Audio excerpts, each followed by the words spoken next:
I was 15 years old when my own parents threw me out of their house with nothing but $20 and the clothes on my back.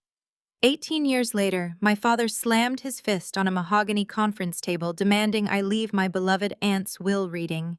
He assumed I was there to beg for scraps.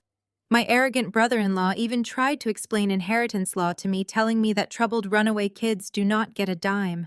What they did not know was that I was not there to beg. Before I reveal the look on their faces when they realized who held all the power, let me know where you are watching from in the comments below. Hit like and subscribe if you have ever had to remind toxic family members that you are no longer the victim they created. The air inside the Sterling and Vance law office was heavy. It was heavy with expensive cologne, heavy with performative grief, and heavy with the suffocating weight of my family's entitlement. I sat in a high-backed leather chair, keeping my breathing even, my spine perfectly straight, and my eyes fixed on the empty space at the head of the table. I wore a tailored charcoal suit that spoke of quiet wealth, though my family was too busy looking down on me to notice the quality of the fabric. To them, I was still the vulnerable 15-year-old girl they had discarded. To them, I was the teenage problem they had swept under the rug. I let them look. The heavy oak doors had barely clicked shut before my father Marcus erupted. He did not wait for Attorney Sterling to take his seat. He did not offer a moment of silence for the sister we had just buried. Instead, he marched straight toward me and slammed his hand flat against the polished mahogany table. The sharp crack echoed against the wood-paneled walls, rattling the crystal water glasses set out for the meeting. "What the hell are you doing at this family's will?" "Reading," Marcus demanded, his voice thick with a rage that had been brewing since I walked into the room. His face was twisted with indignation, a deep flush rising above the collar of his tightly buttoned shirt. The gold on his counterfeit Rolex flashed under the warm, ambient lighting as he pointed a rigid, trembling finger directly at my face. "Just because my sister was foolish enough to take you in when you were 15 does not mean you are entitled to be here." He practically spat the words, leaning over the table as if his physical proximity could intimidate me back into the scared child I used to be. He looked around the room, making eye contact with my mother Denise, who was aggressively adjusting her posture, and my older sister Chloe, who was inspecting her manicure with feigned indifference. "This is a private matter," Marcus continued, his voice echoing louder in the enclosed space. "This is a matter for the real family. You caused nothing but trouble for us, and Vivian giving you a place to sleep was charity. Charity does not give you a seat at this table, Zora. Charity does not mean you get a single cent of her estate. Charity." The word hung in the sterile, air-conditioned air. Charity was what they called Aunt Vivian's unconditional love. Charity was how they categorized the only safe haven I had ever known after they abandoned me. Charity was their excuse for wiping their hands clean of their own daughter. I remained entirely silent. I did not blink. I did not shift in my chair. I did not let my jaw clench. I refused to let them see a single fraction of the anger burning inside my chest. The silence stretched thick and uncomfortable, filling the space where my apologies and tears were supposed to be. They expected me to shrink. They expected me to shatter. I did neither. The complete lack of a reaction from me seemed to embolden the man sitting next to my sister. Bradley, my white brother-in-law, shifted his weight and let out a loud, theatrical sigh. Bradley was an investment banker who had married into my family a few years ago. He had quickly adopted their arrogant brand of elite respectability politics, carrying himself with the unearned confidence of a man who believed he was always the smartest person in any room. He viewed my family's perceived wealth as his own personal kingdom, and he clearly viewed me as a peasant trespassing on his property. Bradley casually lifted his leg and rested the ankle of his expensive Italian leather shoe directly on the edge of an empty chair. He leaned back, lacing his fingers behind his head, a condescending smirk spreading across his face. It was the exact posture of a man preparing to lecture a subordinate. "Zora, let me explain how inheritance law actually works, so you can understand the reality of your situation." Bradley began, his tone dripping with a patronizing patience that made my skin crawl. He spoke slowly. He spoke loudly. He spoke as if he were translating complex concepts for someone completely devoid of intellect. You see, troubled kids who get kicked out of their homes at 15 do not magically end up on legal documents 18 years later. Estate planning is precise. It relies on established family structures, not emotional attachments or teenage rebellion. Bradley paused, letting his smirk deepen into a full smile. He glanced at Marcus, seeking approval from my father, seeking validation for putting me in my place. Marcus offered a sharp nod, a silent agreement between two men who thrived on making women feel small. Vivian might have let you crash in her spare room, but that does not give you legal standing, Bradley continued, gesturing vaguely with one hand while keeping his eyes locked on mine. You have no claim here. You have no rights here. You have no business being here. You really should just head out on your own. You should pack up your things and leave before we have to ask security to come up here and escort you out. It is embarrassing for everyone to have you sitting here waiting for a handout that is never going to come. Save yourself the humiliation, Zora. Walk away. The room fell dead silent once again. 4 pairs of eyes bored into me, waiting for me to break, waiting for me to grab my bag and run out the door crying just like they remembered. The ticking of the grandfather clock on the wall was the only sound in the room, marking the seconds as they waited for my surrender. They expected me to be the broken teenager who cried when they locked the door on her. They expected me to be the desperate child begging for a scrap of validation. They thought they held all the cards. They thought they controlled the narrative. They thought they knew exactly who I was and exactly what I was worth. They had absolutely no idea what was about to happen. Attorney Sterling stood quietly near the doorway holding a slim leather briefcase. I gave him a subtle nod. He stepped forward and placed a thick, heavily sealed folder directly in front of me. I placed my hand flat against the heavy cardstock cover.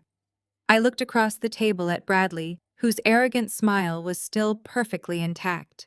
He truly believed he had just delivered the winning blow. "Thank you for the comprehensive legal lesson, Bradley," I said. My voice was quiet, but it carried through the room with the undeniable weight of authority. You are absolutely right about estate planning. It relies heavily on legally binding documents. However, you made one critical miscalculation today. I slid the heavy folder across the polished mahogany surface until it bumped gently against his Italian leather shoe. I am not sitting here waiting for a handout. I am not here to receive a trust fund. In fact, I am not a beneficiary at all. Bradley frowned, looking down at the folder.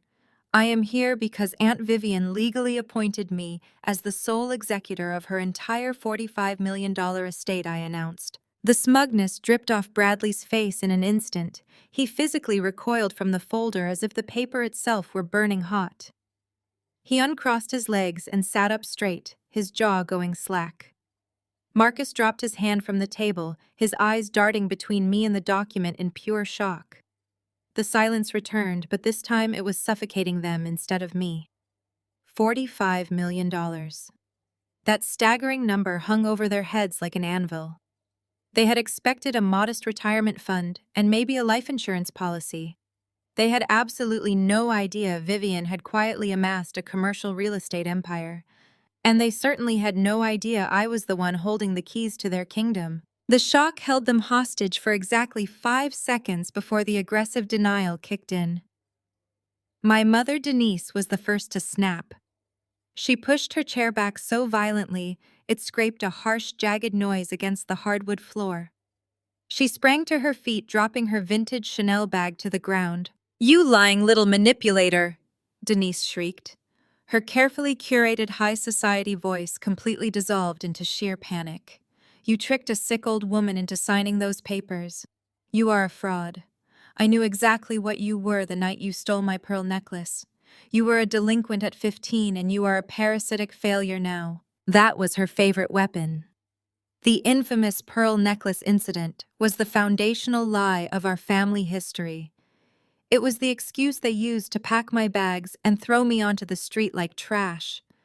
Denise had spent the last 18 years dining out on the tragic story of her rebellious, thieving daughter. She used my supposed crime to garner sympathy from her wealthy friends while elevating Chloe as the perfect, dutiful child. But I was no longer a scared teenager willing to absorb their sins to protect their reputation. I did not raise my voice.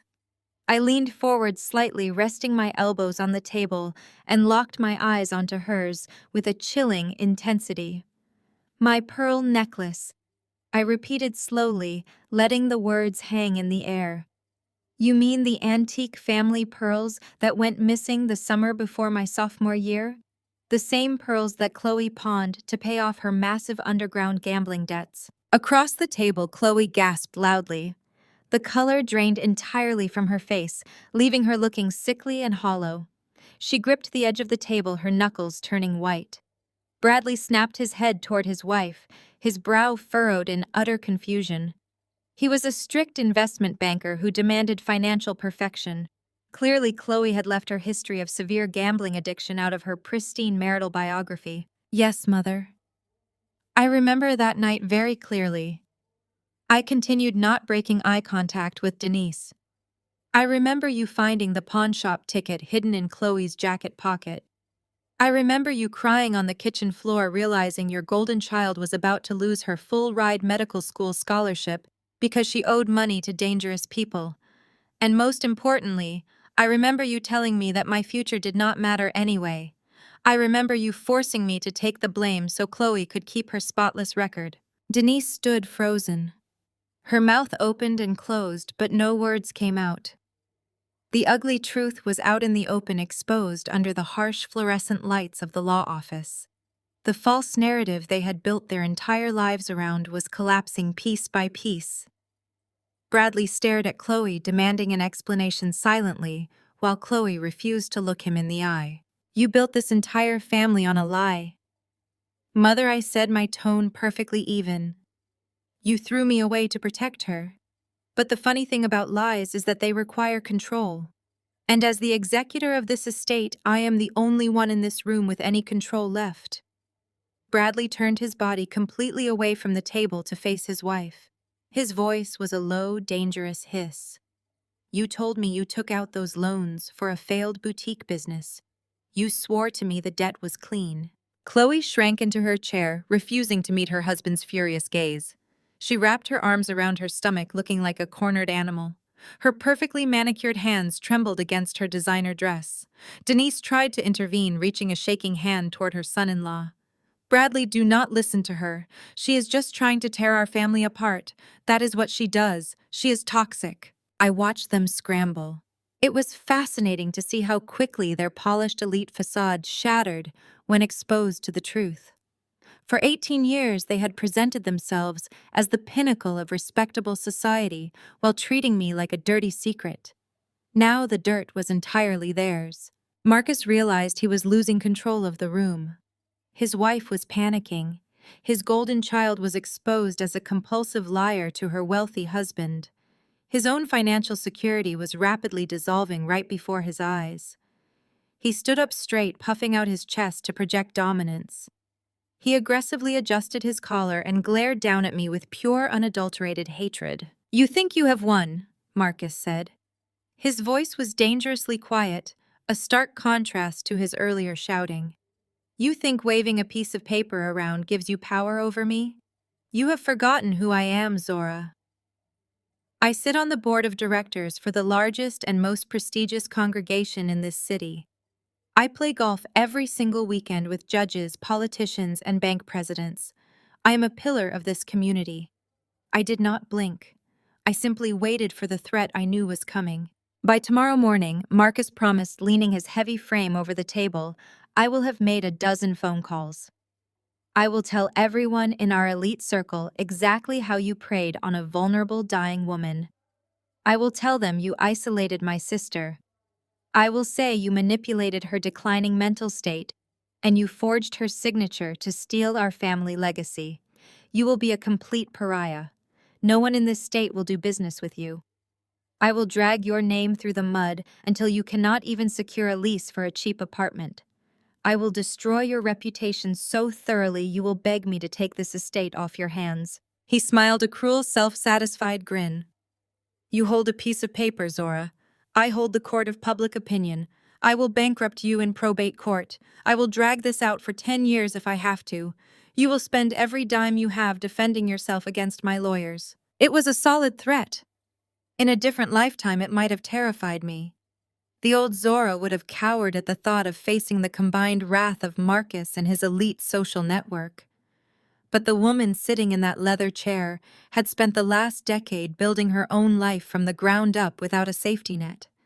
I knew exactly how fragile his so-called power truly was.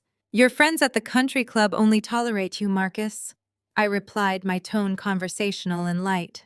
They tolerate you because you insist on picking up the tab in the clubhouse to overcompensate for your deep insecurities. And they tolerate you because they assume you have direct access to Aunt Vivian's money, which you do not.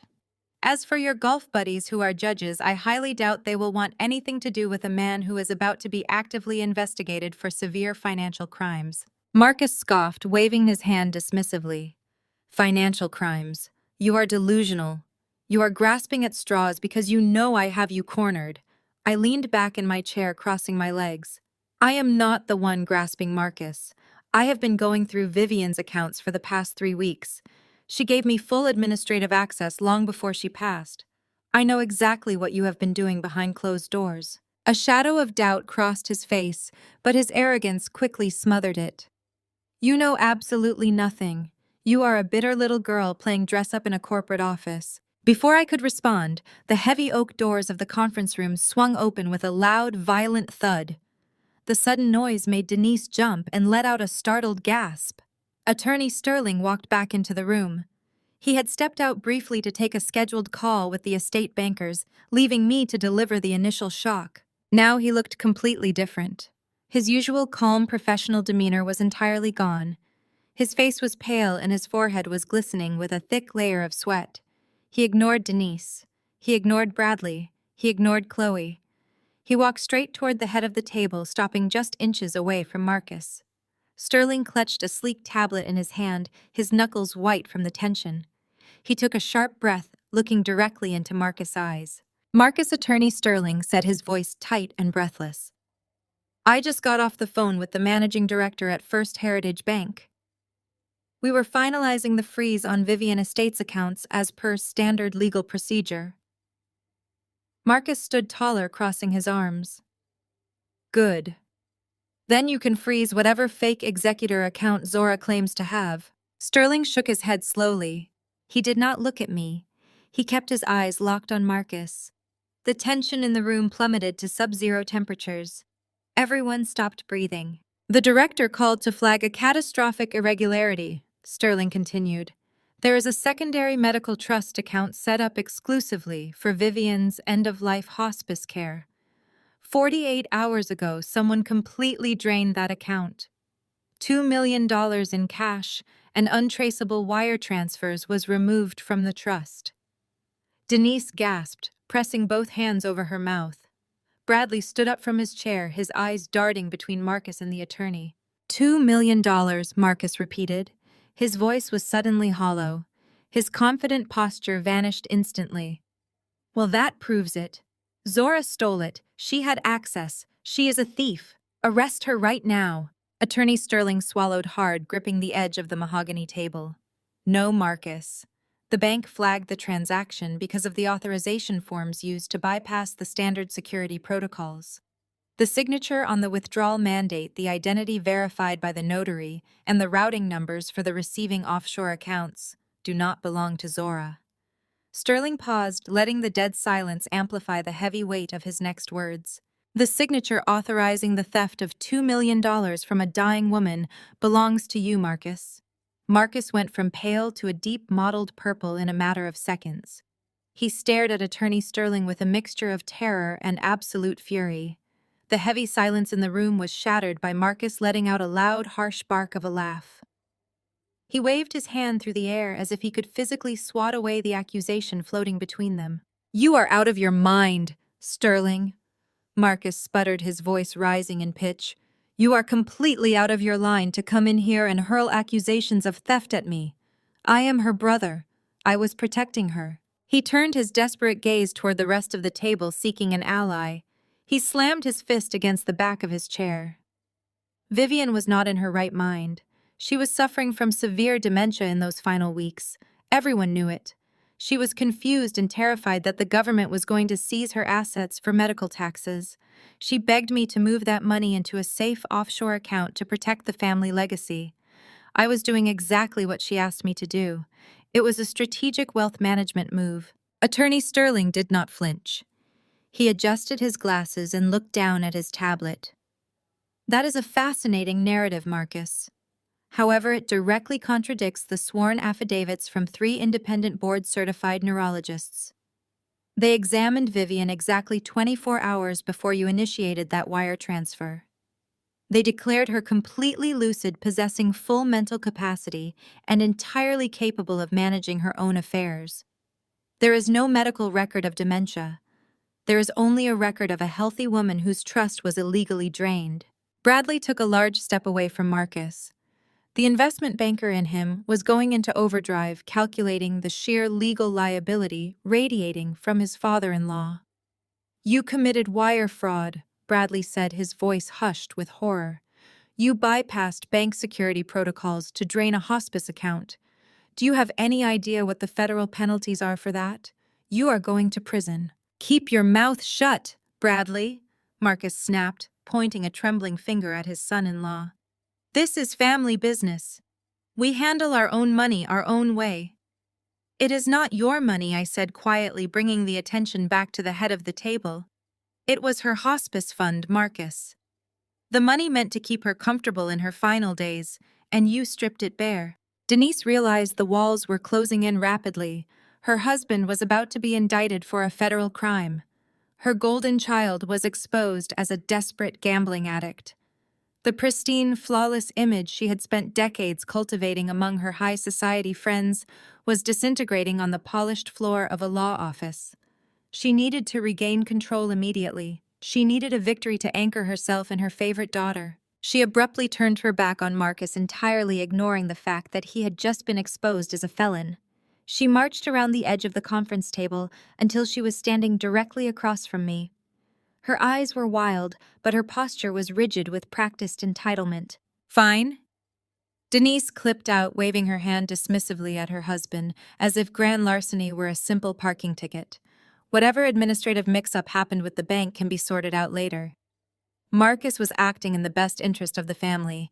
"But you, Zora, you are sitting there acting like some grand dictator holding our lives hostage. I am putting an end to this right now." She slammed her hands flat on the table, leaning toward me. "I do not care what pieces of paper you managed to manipulate Vivian into signing. You will hand over the keys to the Oakwood Manor immediately." Oakwood Manor was the absolute crown jewel of Aunt Vivian's real estate portfolio. It was a sprawling historic estate located in the most exclusive suburb outside the city limits. It sat on 10 acres of pristine manicured gardens featuring a grand sweeping staircase, a massive conservatory, and an Olympic-sized pool. It was the exact type of property Denise obsessed over, the kind of home that guaranteed absolute social supremacy among her peers. "You have absolutely no right to hold that house hostage," Denise demanded, her voice shrill and commanding. "That estate is a family legacy, and it belongs to the rightful heirs of this bloodline. Chloe needs that house." I raised an eyebrow, looking over at my sister, who was still huddled in her leather chair, looking absolutely miserable. "Chloe needs a 10-acre historic estate to manage her gambling debts," I asked calmly. "Chloe is pregnant," Denise shrieked, practically spitting the words across the table. The atmosphere in the room shifted violently once again. Bradley whipped his head around to stare at his wife. "You are pregnant?"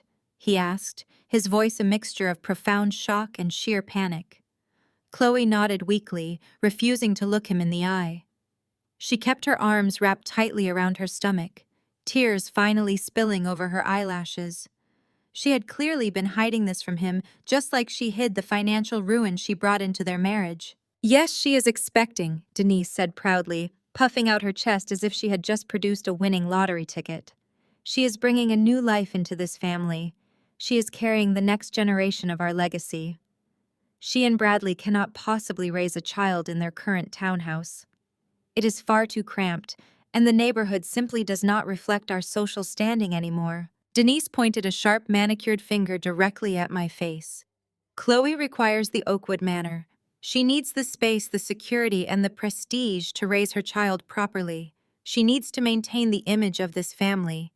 And what do you need it for, Zora? You are 32 years old and completely alone. You have no husband. You have no children. You live in a tiny generic apartment in the city. You have no use for a massive family estate. It would be a selfish, greedy waste for you to keep it. The sheer audacity of her demand was breathtaking. They had just been caught stealing $2 million from a dying woman, and their immediate pivot was to demand the keys to a multi-million-dollar mansion. In their minds, I was still the worthless scapegoat. I was simply a placeholder, a temporary obstacle standing between them and what they believed was their divine right. Denise was breathing heavily, her chest heaving as she glared at me. I want the deed transferred to Chloe by the end of the week. I want the keys on this table before we leave this room today. You owe this family, Zora. You owe your sister. If you have a shred of decency left in you after stealing the executor role, you will do the right thing and give the pregnant mother a proper home. She stood up straight, crossing her arms over her chest, wearing a look of absolute triumph. She honestly believed she had backed me into an emotional corner. She thought the combination of family duty and a new baby would force me to fold just like I used to when I was a terrified teenager. She thought she could guilt me into surrendering a massive asset to preserve the fragile illusion of their perfect lives. I looked at Denise. I looked at Marcus, who was sweating profusely by the window. I looked at Bradley, who was staring at his pregnant, gambling, addicted wife in absolute horror. I slowly picked up the heavy leather folder containing my executor powers and tapped the edges against the table, aligning the papers perfectly. You want the keys to Oakwood Manor, I said, keeping my voice deadly calm. I demand the keys, Denise corrected sharply. It is the only acceptable resolution to this mess. I gave her a slow, cold smile, the kind of smile that promised absolute destruction. That is an interesting demand, Mother, especially considering who is currently occupying the master bedroom of that exact estate. Denise stared at me, her perfectly sculpted face freezing into a mask of pure, bewildered rage. Occupying the master bedroom, she repeated, her voice dropping to a harsh whisper. What exactly are you talking about, Zora? You do not live at Oakwood Manor. You are a glorified tenant in a downtown shoebox. You have no right to step foot on that property, let alone sleep in Vivian's room. I did not get a chance to answer her. Bradley suddenly stepped forward, physically placing himself between me and his mother-in-law. He had just discovered his wife was a pregnant gambling addict who had pawned family heirlooms, but his arrogant corporate instincts overrode his marital shock. He needed a win. He needed to reclaim his alpha status in the room, and he saw me as the easiest target. He buttoned his expensive tailored suit jacket with a sharp, aggressive flick of his wrists and squared his shoulders. Let us stop playing these ridiculous games right now, Zora, Bradley said. His voice was loud, echoing off the wood-paneled walls of the law office. He used the exact patronizing tone he likely reserved for junior analysts who made mistakes on quarterly reports. You had your fun. You got to shock the family and hand out a few pieces of paper. But playtime is officially over. You are out of your depth and you are dealing with things you clearly do not understand. He walked slowly along the edge of the conference table, closing the distance between us. He leaned heavily against the mahogany surface, invading my personal space, trying to use his sheer physical presence to intimidate me. Let me remind you exactly who you are talking to. Bradley continued, his voice dripping with condescension. I am a senior director at Vanguard Finance. I manage portfolios worth more than this entire firm. I have a team of corporate litigators on speed dial who eat amateur executors like you for breakfast. Do you really think you can just waltz in here, claim a $45 million estate, and hold a historic property hostage from my pregnant wife? You are out of your mind. I sat perfectly still, maintaining my even breathing. I watched the vein pulsing in his neck. I watched the frantic, desperate energy radiating from his posture. I will be making a single phone call the moment I leave this office, Bradley threatened, pointing his finger directly at my chest. I will have a judge sign an emergency injunction to freeze your executor status by 3 o'clock this afternoon. I will bury you in so much litigation you will not be able to afford a cup of coffee, let alone the legal fees to fight me. I will have the court scrutinize every single document you brought here today. And while that is happening, I will have the local sheriff's department escort you off the Oakwood property. You better go back there right now, pack up whatever cheap clothes you moved in with, and get out before I have you arrested for trespassing. He crossed his arms, stepping back with a satisfied smirk. He glanced over his shoulder at Marcus and Denise, seeking their approval. He was playing the savior. He truly believed he had just delivered an undeniable checkmate. You cannot fight real finance professionals, Zora, he sneered. Hand over the keys. Walk away quietly, and maybe I will convince the family not to press charges for elder abuse. The room fell into a heavy, expectant silence. Chloe wiped her tear-stained face, looking up at her husband with a glimmer of desperate hope. Denise let out a long breath of relief, her posture relaxing. Even Marcus managed to pull a fraction of his arrogance back, wiping the sweat from his forehead. They all looked at me, waiting for the inevitable surrender. They expected my hands to shake. They expected me to realize I was beaten and slide the keys across the table in defeat. Instead, I let out a soft, quiet laugh. It was a genuine sound of amusement that cut through the thick tension in the room like a physical blade. Bradley frowned, his smirk faltering. What is so funny? I reached into the pocket of my charcoal suit jacket, my fingers wrapped around the heavy, cold brass of the Oakwood Manor keyring. I pulled it out and held it up, allowing the overhead lights to catch the tarnished metal. It was the original set of keys, the same ones Aunt Vivian had carried for 40 years. I tossed them casually onto the mahogany table.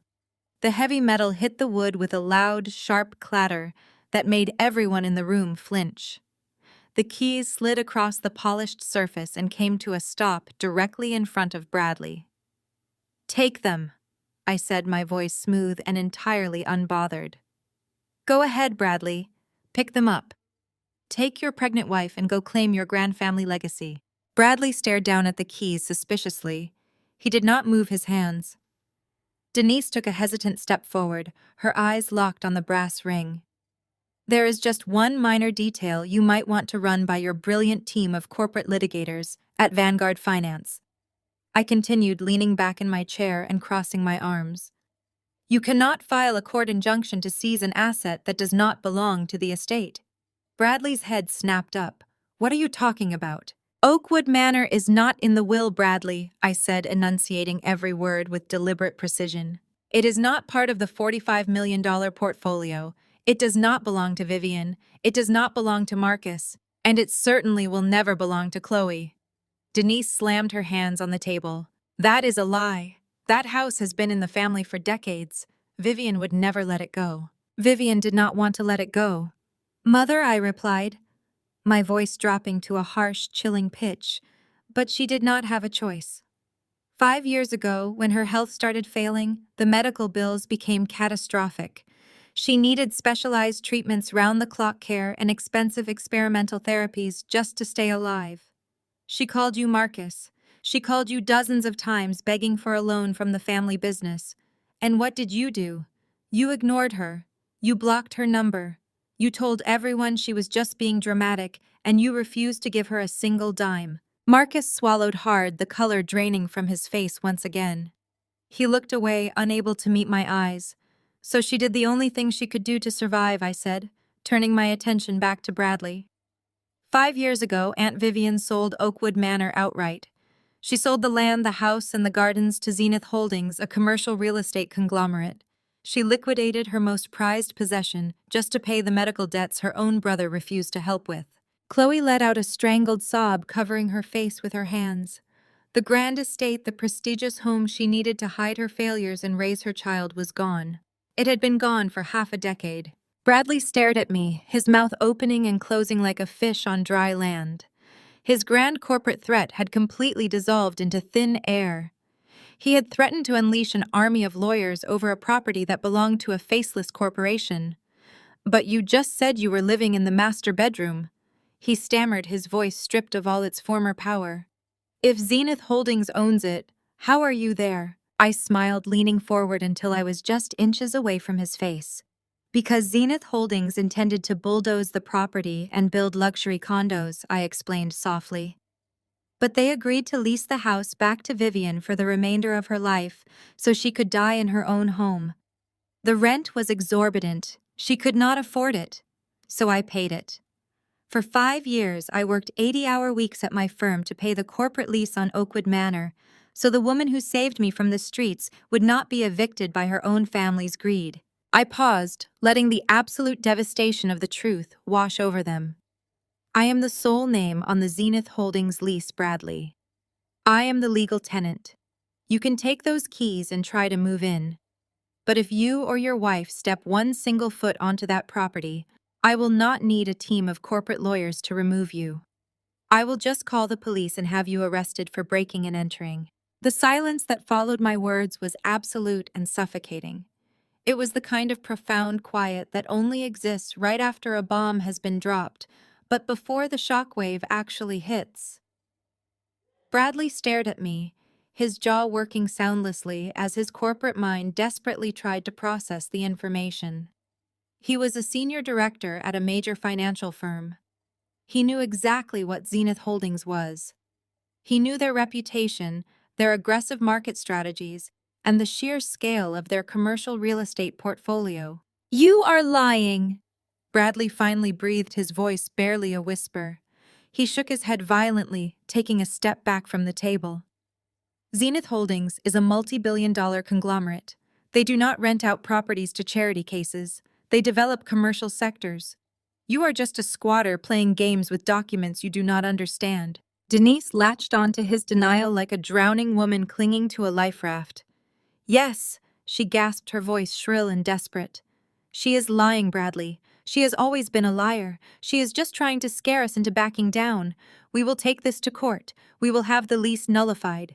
You cannot fight family legacy with a fake rental agreement, Zora." I looked at my mother, feeling a strange sense of closure. For my entire life, I had let her words dictate my worth. I had allowed her to define me as the failure, the outcast, the daughter, who would never measure up to the pristine perfection of Chloe. But sitting there watching her panic, watching her desperately try to maintain an illusion that was rapidly burning to the ground, I realized she had absolutely no power left. She was just a bitter, greedy woman who had sacrificed her own sister for money. I placed my hands flat on the polished mahogany table and slowly pushed myself up. I stood tall, taking my time. I reached down and methodically buttoned the center button of my tailored charcoal suit jacket. The small physical movement drew every eye in the room. They watched me with a mixture of dread and morbid fascination. "I am not fighting family legacy, Mother," I said, my voice echoing with absolute authority. "I am simply explaining the reality of your situation. And to save you the trouble of having your brilliant legal team at Vanguard Finance spend weeks investigating, let me clarify exactly who you are threatening." I locked eyes with Bradley. He stopped breathing. "I am not just the tenant on that lease, Bradley," I said, my words dropping like anvils onto the table. "I am the CEO and the sole founder of Zenith Holdings. I own that conglomerate. I own the commercial sectors you bid against. And I own the Oakwood Manor." The color drained from Bradley's face, leaving him looking like a ghost. He stumbled backward until his hip hit the edge of a side table, sending a stack of legal briefs cascading to the floor. The sound was incredibly loud in the dead, silent room, but nobody looked away from me. "You," Denise choked out, pressing a hand to her throat. Her eyes were wide with a terror I had never seen in her before. "You built Zenith." I did not answer her. The truth was already settling over them, suffocating and undeniable. They had spent the last decade assuming I was struggling to survive in the city while they paraded around country clubs pretending to be the elite. They had laughed at my modest apartment and my refusal to ask them for a single dime. They had completely underestimated the drive of a woman who had nothing left to lose. I had taken the small inheritance my grandfather secretly left me, and I had turned it into an empire while they were busy spending money they had not earned. Chloe suddenly let out a sound that was half scream and half sob. The pristine, elegant facade she had maintained for years, completely shattered. Her face twisted into a mask of pure, unadulterated rage. She realized in that exact moment that everything she felt entitled to the historic estate, The family prestige, the financial bailout for her secret gambling debts was gone. It all belonged to the sister she had mocked her entire life. "You ruined everything!" Chloe shrieked, her voice echoing off the glass walls of the conference room. "You selfish, vindictive monster! You stole my house. You stole my future." Before Bradley or Marcus could stop her, Chloe lunged forward. She threw her chair backward with a violent clatter and scrambled across the edge of the mahogany table. Her arm raised high, aiming a vicious slap directly at my face. I did not flinch. I did not even step back. I simply watched her lose her mind. But before her hand could make contact, a sharp, piercing ringtone sliced through the chaos. It was Bradley's private corporate line. The sound was so abrupt and demanding that Chloe froze mid-lunge, her hand hovering inches from my cheek. She turned her head, her eyes wide and wild, looking at her husband. Bradley was staring down at his phone, which was vibrating violently on the table next to the keys of the Oakwood Manor. The caller ID flashed a priority red alert from his executive board. His hands were shaking so badly, he could barely swipe the screen to answer. He pressed the phone to his ear, his eyes still locked on me, filled with absolute dread. "Bradley speaking," he managed to say, his voice trembling. The room was dead silent, except for the frantic, muffled voice shouting through the receiver on the other end of the line. We could not hear the exact words, but we could hear the panic. We watched as Bradley's already pale face turned completely ashen. He swayed on his feet, gripping the edge of the table so hard his knuckles turned white. "What are you talking about?" Bradley stammered, his corporate arrogance entirely erased. He sounded like a terrified child. "What do you mean we are bleeding out? Since when?" He listened for another 3 seconds before his legs gave out completely.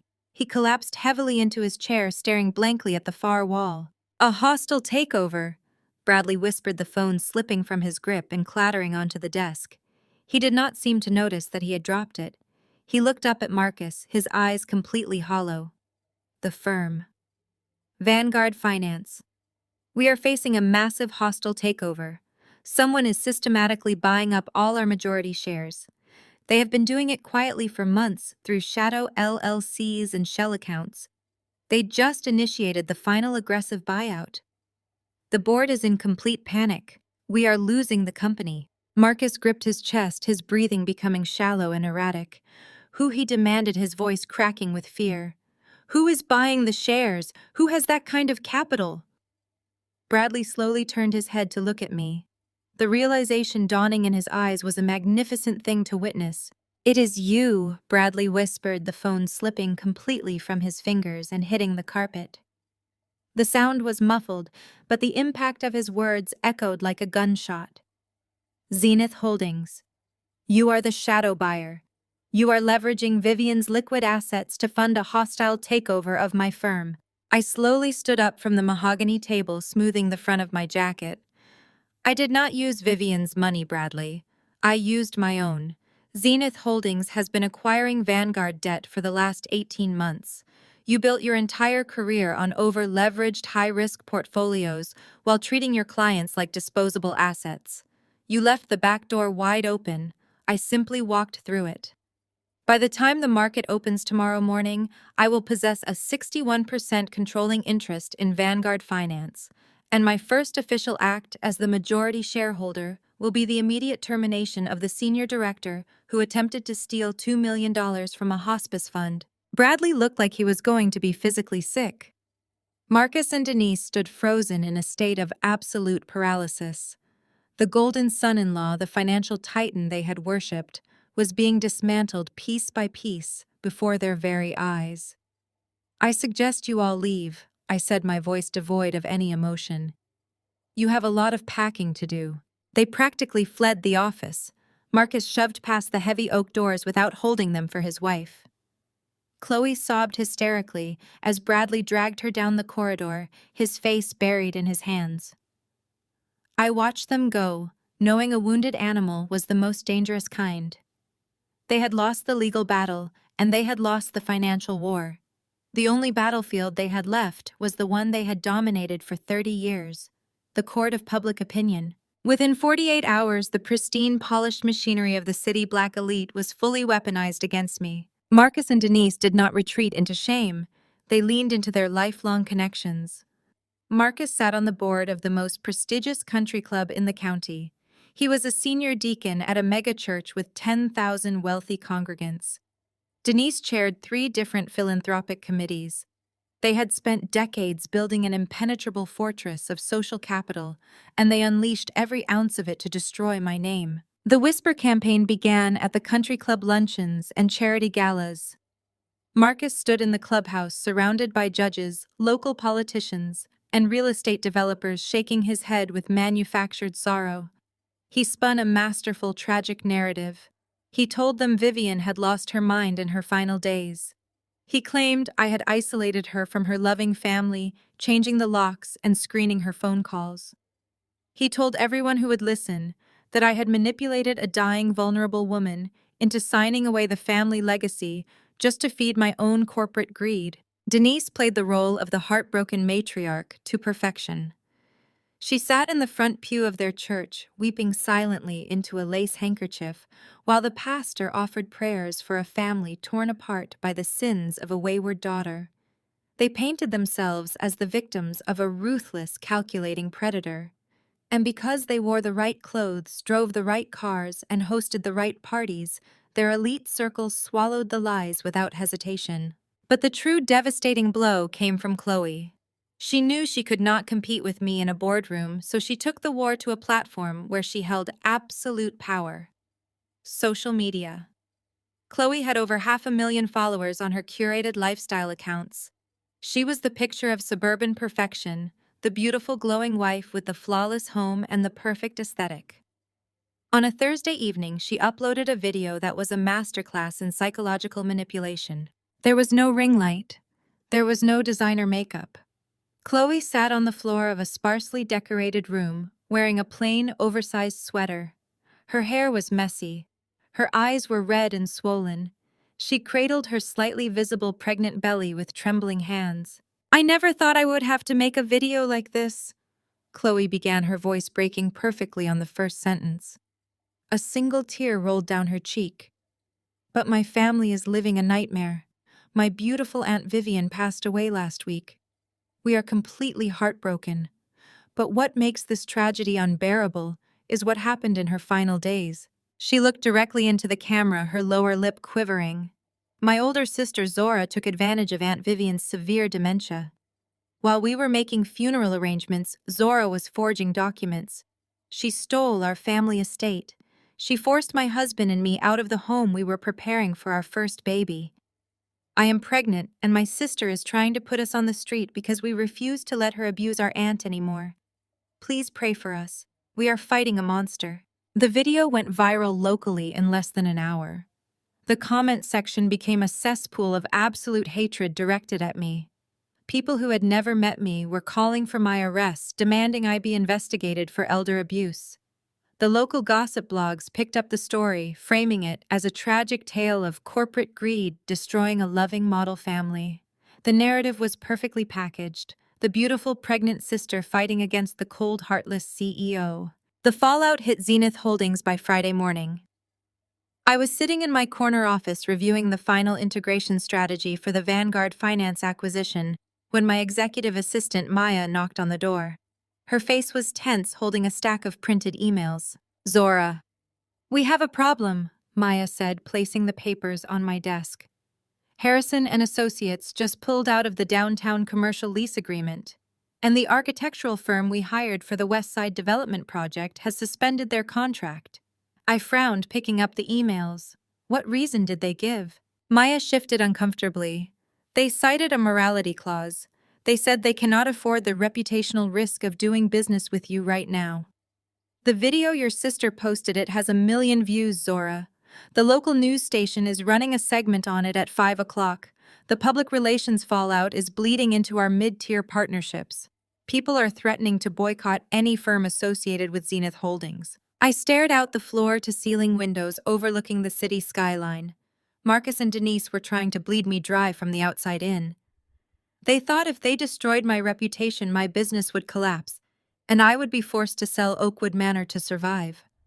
They thought I would cave to the social pressure the way I always did when I was a teenager trying to fit into their perfect world. Zora Maya asked, her voice laced with genuine concern. What do we do? The PR team wants to issue a standard denial statement, but I do not think that will be enough. The public is entirely on their side. Your sister is playing the pregnant victim perfectly. I turned away from the window, walking back to my desk. A slow smile spread across my face. I opened the bottom drawer of my desk and pulled out a thick black leather binder. It was the same binder Attorney Sterling had handed to me after Vivian's funeral. Do not issue a denial statement, Maya. I said, my tone dangerously calm. Let them talk. Let Chloe get all the sympathy she wants. Let Marcus preach about family values to his country club friends. Let them climb as high up on that pedestal as they possibly can. Maya looked at me confused. Why? They are ruining your name.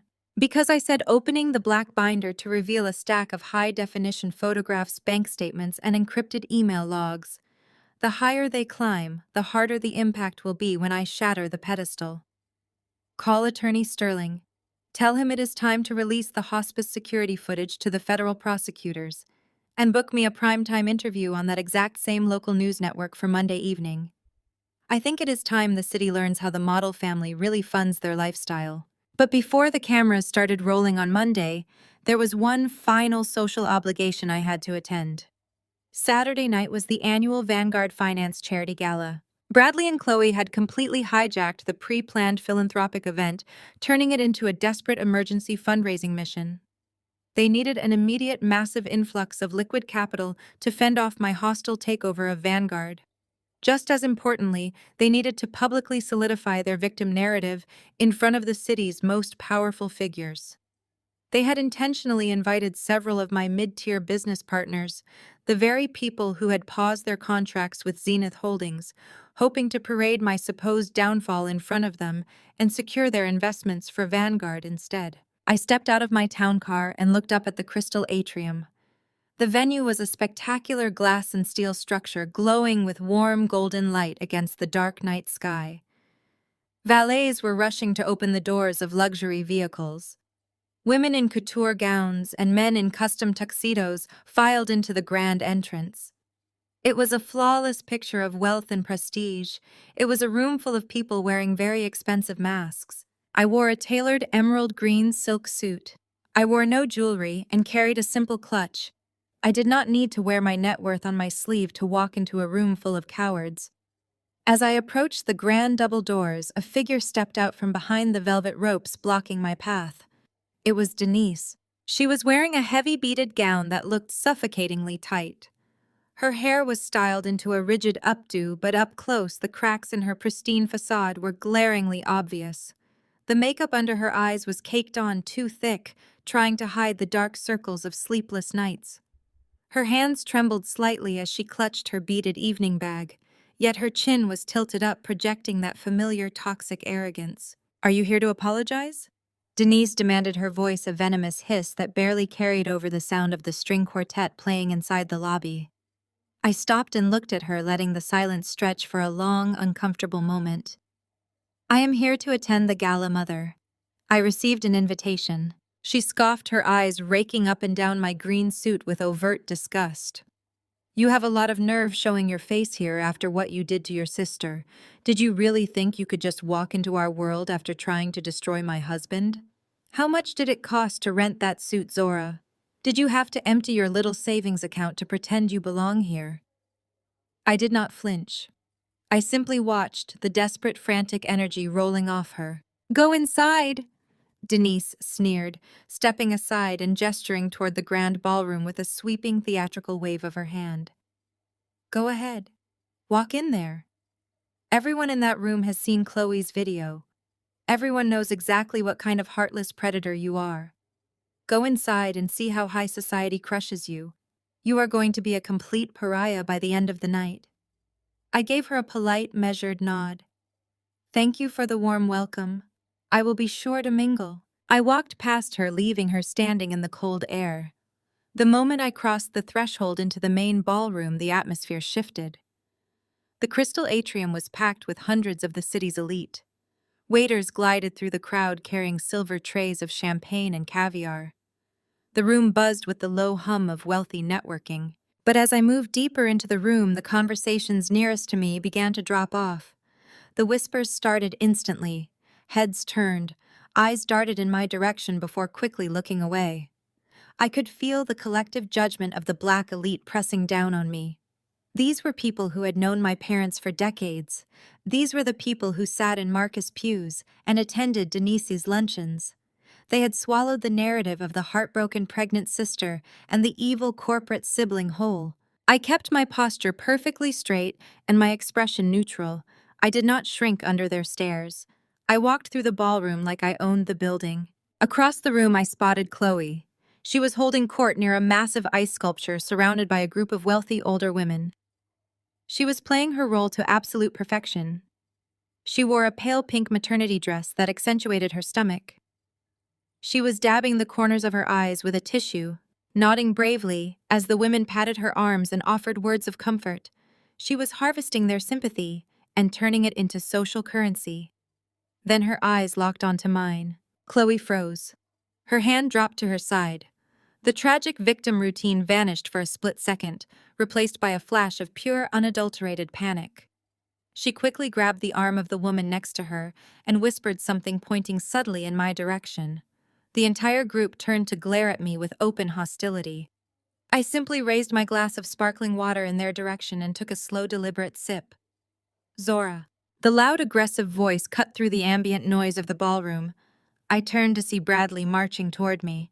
His face was flushed, and he was sweating through his expensive tuxedo collar. Flanking him on either side were two men I recognized immediately. Arthur Vance and David Sterling, the senior partners of the architectural firm that had suspended their contract with Zenith Holdings yesterday morning. Bradley had deliberately sought them out. He had cornered my business partners and brought them over to orchestrate a public execution of my character. He wanted to humiliate me in front of the very people I needed to run my company. "You have a tremendous amount of nerve crashing this event," Zora Bradley said, his voice carrying loudly enough to draw the attention of the surrounding tables. "This is a charity gala for respectable members of the community. It is not a place for people who forge documents to steal from dying women." Arthur and David shifted uncomfortably, looking between me and Bradley. They were clearly caught in the middle of a family war they wanted no part of, but Bradley's aggressive posturing was forcing their hand. "I am not crashing, Bradley," I replied, my tone conversational and light. As a major shareholder in Vanguard Finance, I felt it was my corporate duty to attend the annual gala. I wanted to see how my investment was being managed. Bradley's face turned a dangerous shade of crimson. "Vanguard Finance is not your company. You are attempting a hostile takeover with dirty money, and we are fighting it. We are securing the capital tonight to block your ridiculous shadow LLCs." He turned to Arthur and David, slapping a heavy hand onto Arthur's shoulder. "Gentlemen, this is exactly why doing business with Zenith Holdings is a massive liability. You saw the video. You know what she did to my pregnant wife. Vanguard Finance operates on trust and family values. We are offering you a guaranteed return on investment if you move your capital to our firm tonight. We protect our partners. We do not steal from them." Arthur cleared his throat, looking at me apologetically. "Zora, the optics right now are incredibly damaging. Our board cannot justify maintaining our contract with Zenith, while these allegations of elder abuse are dominating the news cycle. We have to protect our own shareholders. Bradley has made a very compelling case for us to transition our funds to Vanguard." Bradley smirked, a look of absolute triumph settling over his sweating face. He thought he had won. He thought he had successfully weaponized high society to cut off my lifeblood. I looked at Arthur and David. I did not defend myself against the elder abuse claims. I did not mention Chloe's lies or Marcus' theft. I simply addressed the business at hand. "Arthur David," I said, keeping my voice entirely devoid of emotion. "I completely understand your position on the optics. Reputational risk is a serious metric. But before you transition your firm's capital into Vanguard Finance, I highly suggest you ask Bradley a few basic questions about his liquidity." Bradley's smirk vanished. Keep your mouth shut, Zora. Why is the senior director of a multi-billion-dollar financial firm desperately cornering mid-tier architectural partners at a charity gala for emergency capital? I asked, tilting my head slightly. Vanguard Finance should have enough liquid reserves to block a hostile takeover in their sleep. But they do not. Because they are dangerously over-leveraged in toxic real estate assets. Arthur frowned, looking at Bradley. Is that true, Bradley? Are your reserves depleted? It is a temporary cash flow bottleneck. Bradley stammered, his voice rising in panic. We have assets. We have massive holdings. Holdings that are currently tied up in litigation or plunging in market value, I interjected smoothly. If you hand your capital to Vanguard tonight, Arthur, you are not investing in a stable firm. You are throwing a life preserver to a sinking ship. Bradley needs your money to cover his margin calls by Monday morning. If you sign that term sheet, your capital will be swallowed by Zenith Holdings anyway because Vanguard is going to collapse before the week is over. Arthur physically stepped away from Bradley. He looked at David, who was already shaking his head. Bradley lunged forward, pointing a trembling finger in my face. You are a liar. You are trying to destroy my family because you are a bitter, jealous spinster who cannot stand to see Chloe happy. You are going to leave this gala right now, or I will have security throw you out onto the street. I looked at the trembling finger mere inches from my nose. I looked at the beads of sweat rolling down his forehead. I looked at the crowd of elites who had stopped whispering and were now watching the golden son-in-law completely lose his mind in the middle of a ballroom. I stepped closer to him, lowering my voice so only he and the two architects could hear me. You do not have the authority to throw me out, Bradley, I whispered. Because you do not have the authority to do anything anymore. You are begging for pennies at a party while I already own the bank. Enjoy the rest of your evening. I turned on my heel and walked away, leaving Bradley sputtering in the center of the ballroom. I spent the next hour gliding through the gala. I watched the society matrons whisper behind their manicured hands. I watched the corporate executives actively avoid my gaze. I watched them all perform their delicate synchronized dance of hypocrisy. They smiled at Chloe. They pitied Chloe. They worshipped the illusion of the perfect family, and they looked at me like I was a disease that had infected their pristine sanctuary. Then the music shifted to a lively waltz, and I saw him. Bradley was striding across the polished marble floor. The sheer panic that had consumed him earlier in the evening was entirely gone. He was practically vibrating with renewed energy. His chest was puffed out, his shoulders squared, and his chin was held high. He held a crystal flute of champagne in his right hand. He was the picture of a man who had just conquered the world. He marched directly toward me, cutting through a group of local politicians and wealthy donors.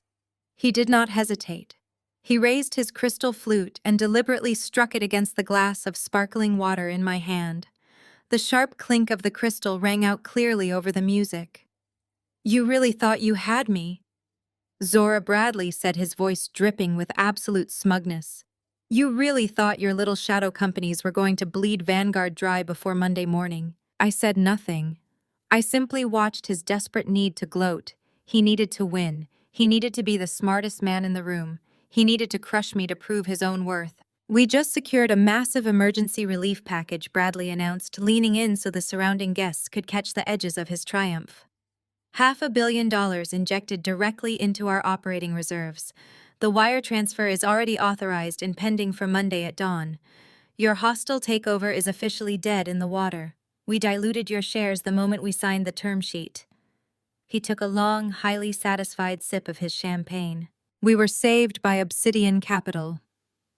Bradley continued, his chest expanding with pride.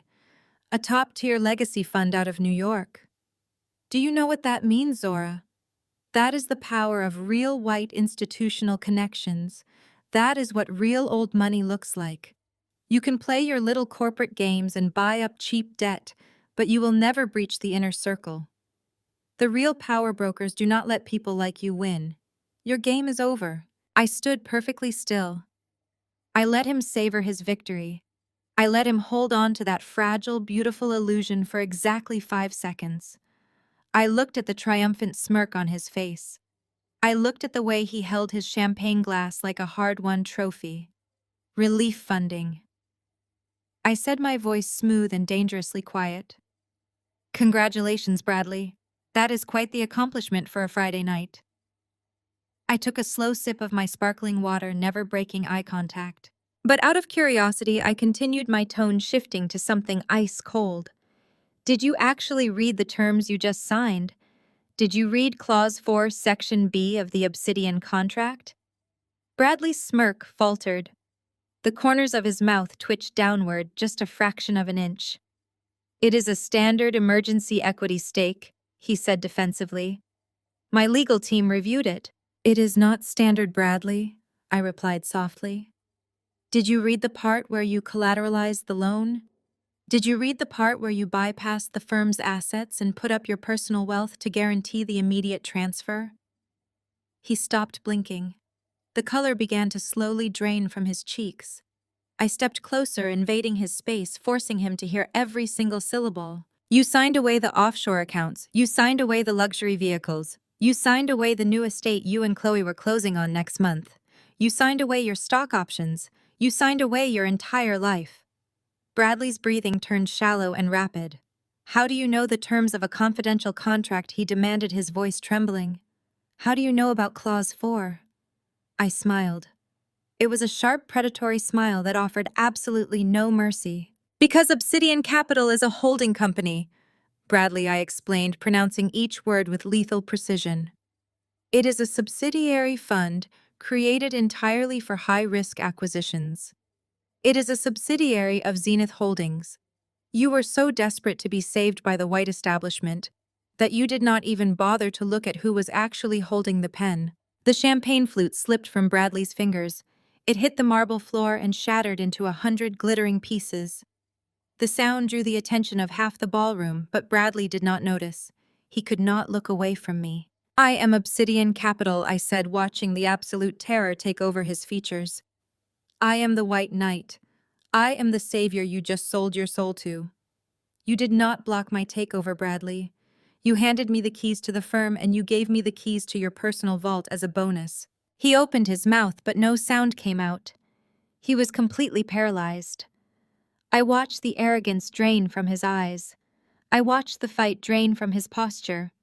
I watched the future he had promised his pregnant wife dissolve into absolute nothingness. Bradley, what is she saying?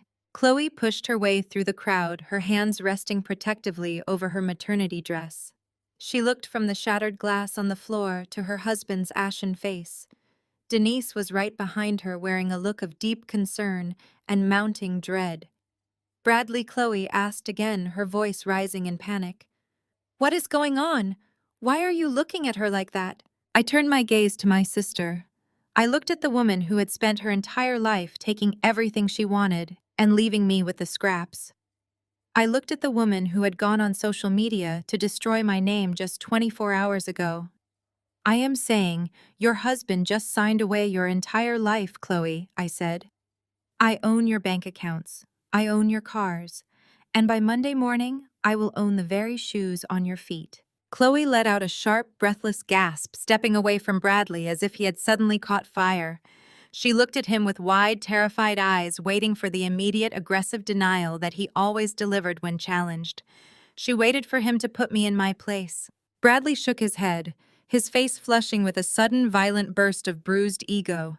He forced out a laugh that sounded like tearing metal.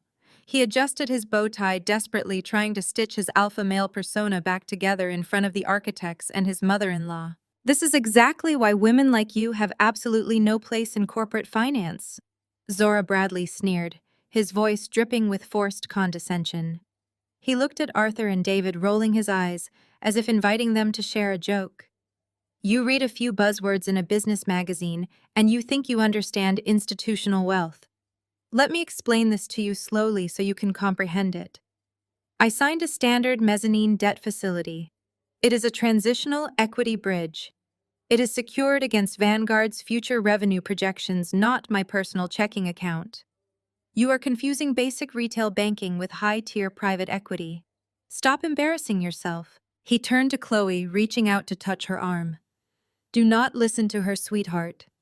She is just throwing a tantrum because her little shadow buyout failed. We are perfectly fine.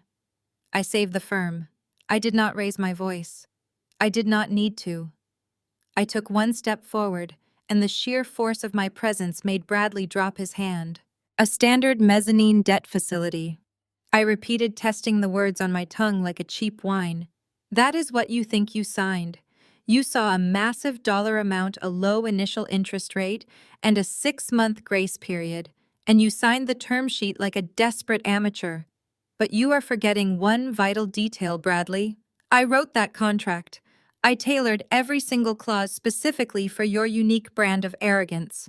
I watched his smug expression begin to crack at the edges. You did not sign a senior secured debt instrument. I continued, my voice slicing through the ballroom chatter like a scalpel.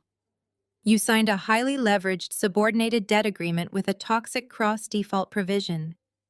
Did you bother to read the addendum on page 47? The one regarding liquidity ratios and Tier 1 capital requirements. Bradley's mouth opened, but he was completely speechless. The corporate jargon he usually used to bully his subordinates was being fired back at him with lethal precision. Let me translate it for you since your reading comprehension is clearly lacking, I said.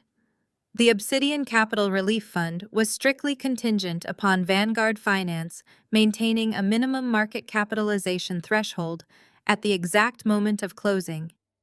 But while you were putting on your tuxedo and practicing your savior speech in the mirror, I had Zenith Holdings dump 3 million shares of Vanguard stock into the dark pools. Arthur the architect let out a sharp intake of breath. He understood exactly what I had done. Vanguard's stock price plummeted by 12% in after-hours trading, I explained smoothly. Which means at the exact second your pen hit that paper, Vanguard had already breached the minimum liquidity covenant. The loan you signed went into immediate technical default. Bradley stumbled backward, shaking his head wildly. No, he gasped. That is illegal. You cannot manipulate the market to trigger a default covenant. My legal team will have it thrown out. Your legal team did not even read the document, Bradley Y fired back, stepping into his space and backing him against the nearest cocktail table. Because you bypassed them.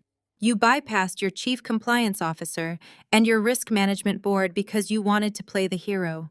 You wanted to walk into this gala and tell everyone that you personally secured $500 million to save the firm.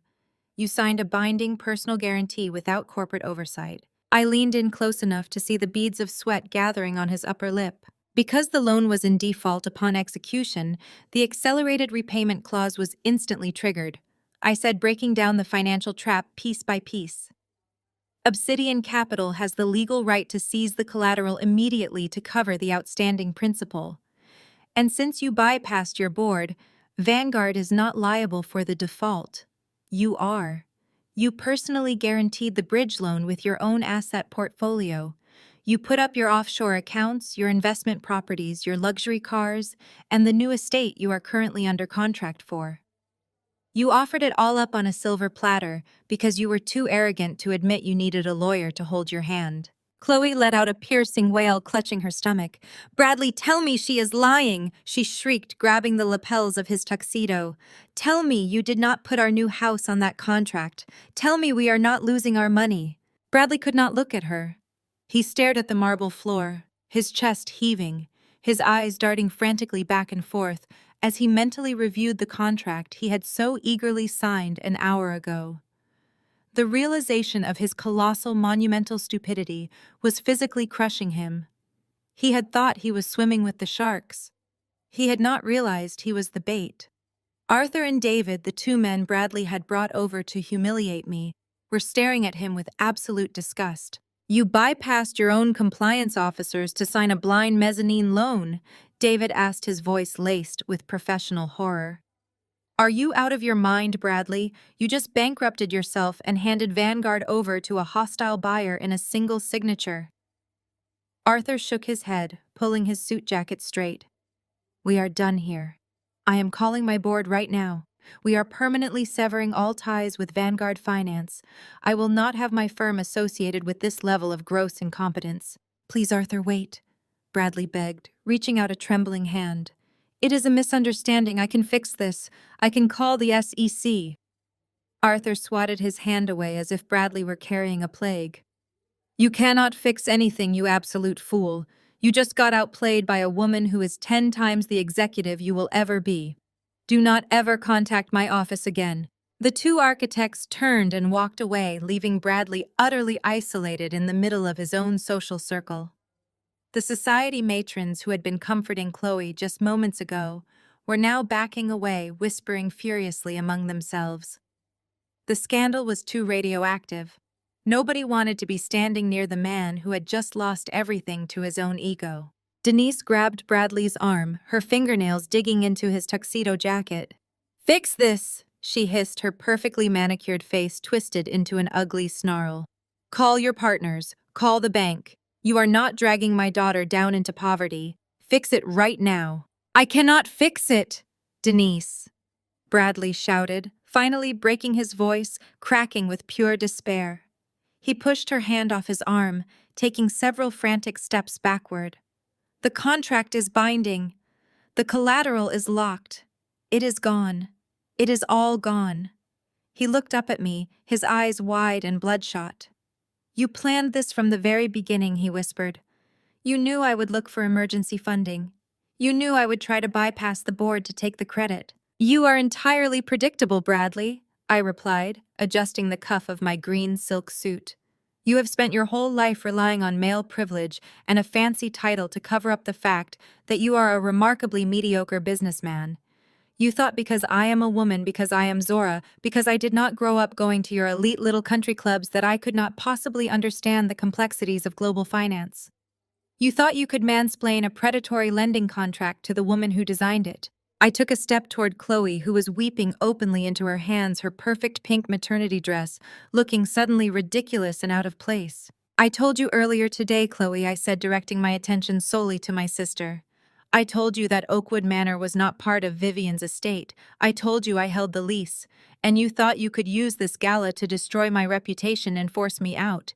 You thought you could use your wealthy friends to bully me into giving up the one thing Vivian loved." Chloe sobbed, shaking her head wildly. "We did not know," she cried, her voice high and breathless. "We did not know you had this kind of power, Zora. Please, we are family. I am having a baby. You cannot leave us with nothing." "I did not leave you with nothing, Chloe," I said, my tone perfectly level. "Your husband did. He signed the papers. He collateralized your future because he was too busy trying to prove how superior he was. You built your entire identity on being better than me. You married a man just like our mother, a man who values appearances over actual substance. And now you get to live with the consequences of that choice." I turned my back on them. I did not need to say another word. The total destruction of their pristine facade was complete. They were standing in the middle of a grand ballroom, surrounded by the elite society they worshipped, completely stripped of their wealth, their power, and their dignity. They had nothing left but each other, and the bitter realization of their own profound ignorance. I had barely taken 3 steps away from them when the sound of a visceral, guttural shriek tore through the elegant hum of the crystal atrium. It was not the polite, refined cry of a wealthy woman who had just spilled red wine on a couture gown. It was the raw, desperate sound of an animal caught in a trap. I stopped. The string quartet, which had been playing a soft backdrop to the evening networking, faltered. A cellist hit a jarring, discordant note before the music died completely. The ambient chatter of hundreds of the city's most elite figures evaporated into a sudden, heavy silence. I turned around slowly. Chloe was completely unhinged. She had torn off the diamond necklace Bradley had given her for their anniversary, scratching her own collarbone in the process. The heavy jewels hit the marble floor with a sharp clatter. Her pale pink maternity dress was hitched up awkwardly as she lunged forward, held back only by Bradley's trembling arms. "You are a monster!" Chloe screamed, her voice cracking, echoing off the vaulted glass ceilings. "You are a disgusting, vindictive monster. I should have let Mom and Dad throw you in juvenile detention when you were 15. We should have let you rot in a cell instead of just tossing you $20 and kicking you out onto the street." The silence in the ballroom became absolute. It was so profound that I could hear the sharp intake of breath from a waiter standing 20 feet away. Chloe did not seem to realize what she had just done. The sheer panic of losing her sprawling new estate, her luxury SUVs, and her offshore bank accounts had completely overridden her lifelong social conditioning. She was hyperventilating, her face blotchy and red, pointing a shaking finger at me. "You think you can come back here and take my life?" Chloe shrieked violently, shoving Bradley away when he tried to cover her mouth. "You think you can steal my house? You were nothing. You were a piece of trash we threw out. You slept on bus benches. You ate out of garbage cans. We threw you away and you should have stayed exactly where we left you." Denise moved faster than I had ever seen her move in her life. She lunged at Chloe, grabbing her by the shoulders and shaking her hard. "Shut your mouth," Denise hissed, her perfectly manicured face drained of all color.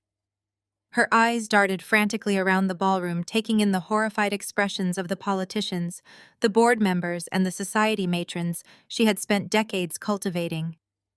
"Chloe, stop talking right now." But the damage was already done. It was catastrophic and irreversible. I stood completely still, letting the silence stretch, letting the weight of Chloe's words settle over the room. I looked at the crowd. I looked at the wealthy older women who had been comforting Chloe just 20 minutes earlier, wiping her fake tears and offering her sympathy. Their faces were now masks of absolute revulsion. They were looking at Denise and Chloe not with pity but with horror. I took a slow, deliberate step back toward my family. The sharp click of my heels on the marble floor sounded like gunshots in the dead quiet room. "Thank you, Chloe," I said, my voice projecting clearly, carrying to the furthest corners of the atrium. "Thank you for finally saying it out loud. I have carried that memory alone for 12 years, and it is incredibly validating to hear you confirm it in front of the entire Vanguard Finance Board of Directors." Denise forced a terrifying plastic smile onto her face. She turned to the nearest group of investors, her hands fluttering in desperate damage control. "She is hysterical," Denise stammered, her voice high and breathless. "Pregnancy hormones. The stress of this hostile takeover has completely unhinged my poor daughter. She does not know what she is saying. We are a good Christian family. Everyone knows us. Everyone knows what kind of people we are." "Yes," I interrupted, my tone slicing through her pathetic lies.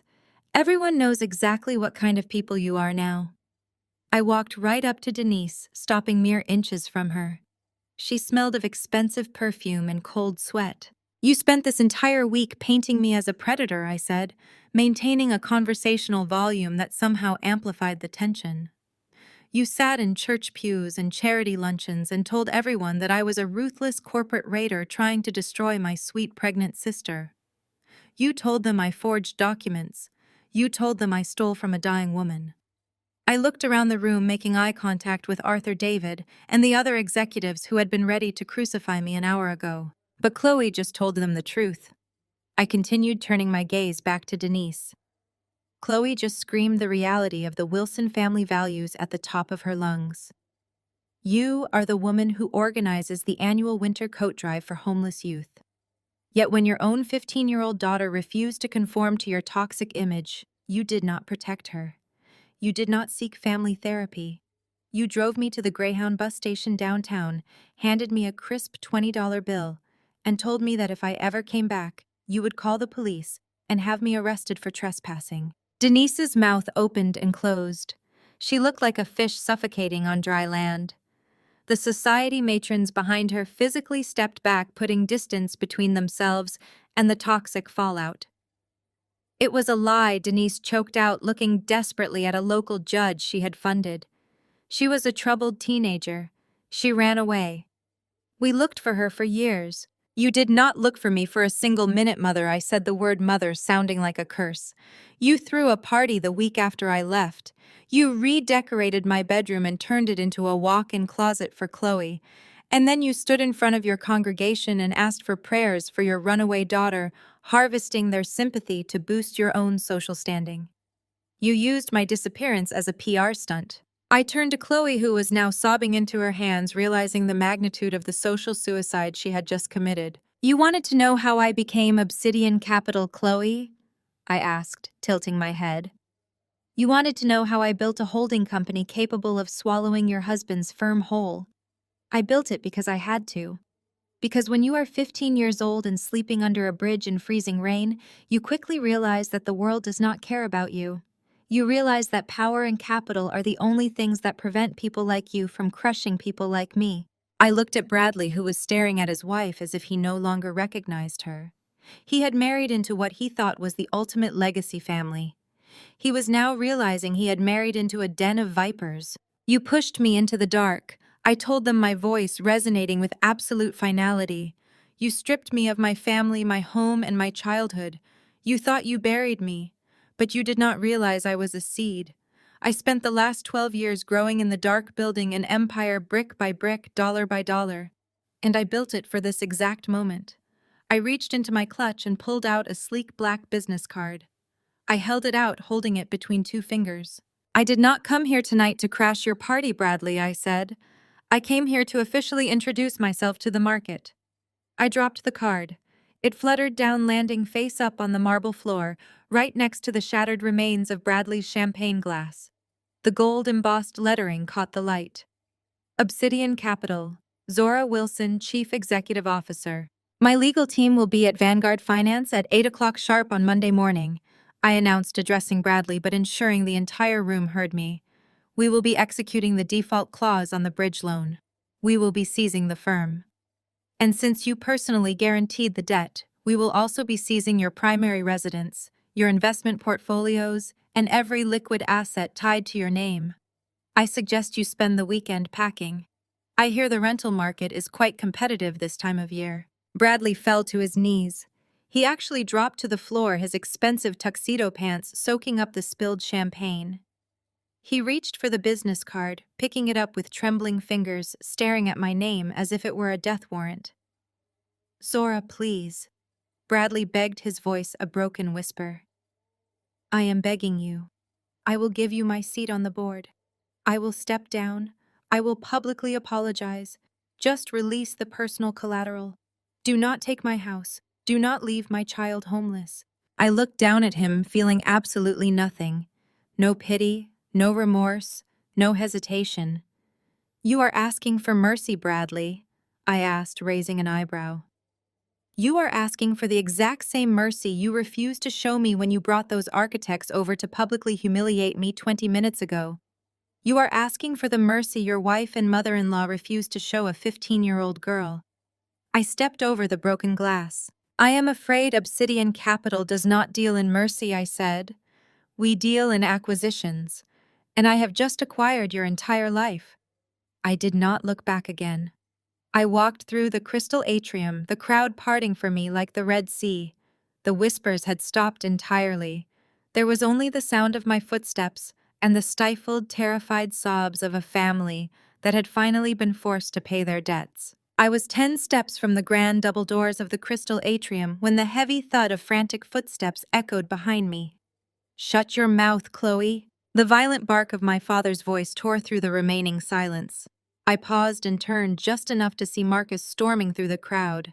He grabbed Chloe by the upper arm, giving her a sharp warning shake that snapped her teeth together. He shoved her behind Denise, treating his golden child like a liability before locking his furious gaze onto me. He marched across the marble floor, his heavy jaw set, his fists clenched at his sides. The wealthy guests scrambled out of his way, parting for the patriarch of the Wilson family like frightened sheep. Marcus had spent his entire life cultivating an image of absolute control. He was the respected elder statesman, the pillar of the community, the man who sat on charity boards and dictated moral standards. Now his face was a mottled shade of purplish red, and the veins in his neck were pulsing visibly against his stiff collar. He cut off my path to the exit, stepping directly in front of me. He was a large man used to using his physical size to intimidate and dominate. He leaned over me, attempting to cast a shadow that would make me shrink. You are not going anywhere, Zora. Marcus snarled, his voice a low, dangerous rumble intended only for me and the few horrified onlookers standing nearby. You think you can waltz into my event, terrorize my pregnant daughter, and attempt to extort my son-in-law? I will have you arrested for corporate terrorism before midnight. I will bury you under so much litigation you will never see the light of day. You are going to rot in a federal prison for this little stunt. I did not flinch. I did not step back. I looked at the man who had allowed my mother to throw me onto the street. I looked at the man who had signed off on my abandonment because a 15-year-old girl did not fit into his pristine country club aesthetic. Extortion is a very specific legal term, Marcus? I replied, my tone conversational and completely devoid of fear. I suggest you consult a dictionary before you throw it around in front of your wealthy friends. I executed a standard default clause on a highly leveraged loan. It is called capitalism. You should be familiar with the concept. Marcus let out a harsh, humorless scoff. He leaned in closer, invading my personal space, his breath smelling of expensive scotch and cigars. He was trying to regain his footing, trying to revert to the condescending authority figure he had always played. You think you are a genius because you bought some toxic debt? He whispered, his voice dripping with absolute venom. You think you cornered us. But you have absolutely nothing on me. You built this entire pathetic revenge fantasy on a bluff. You think you can prove I took Vivian's money to fund Bradley's margin calls. You cannot prove a single thing. He smiled, and it was a terrifying, ugly expression filled with toxic arrogance. You have no proof I withdrew the $2 million. Marcus gloated, the words tumbling out of him in a rush of triumphant adrenaline. He needed to win. He needed to prove he was still the smartest predator in the room. I did not just walk into a bank and write a check, Zora. I used intermediary accounts. I routed the capital through 3 different shell companies. I moved the money across state lines into offshore holding LLCs before bringing it back clean. The money laundering is spotless. It is completely untraceable. You are holding an empty gun and you just pulled the trigger. He straightened up, crossing his arms over his chest. He looked immensely satisfied. He had just confessed to a massive financial crime right to my face because his ego convinced him he was untouchable. He believed his own mythology. He believed the white-collar world would always protect him because it always had. I stood there, letting his confession hang in the air between us. I let him savor his manufactured victory. I looked at the smug satisfaction radiating from his pores. You are right, Marcus, I said, my voice dropping to a deadly calm register. I could not prove the initial withdrawal. Vivian was heavily medicated. The local police would have viewed it as a messy civil dispute over a shared family trust. State authorities rarely prosecute elder financial abuse without a paper trail thicker than a phone book. If you had kept the $2 million in Massachusetts, you probably would have gotten away with it.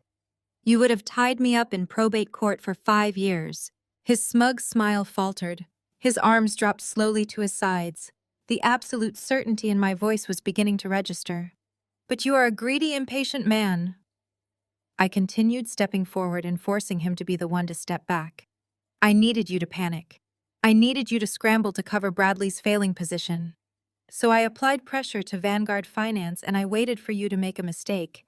And you made a spectacular one. Marcus swallowed hard, his Adam's apple bobbing against his collar. What are you talking about? Because I own the routing nodes, Marcus, I explained, watching the color drain from his face. I own the back-end financial infrastructure that processes the shell companies you used.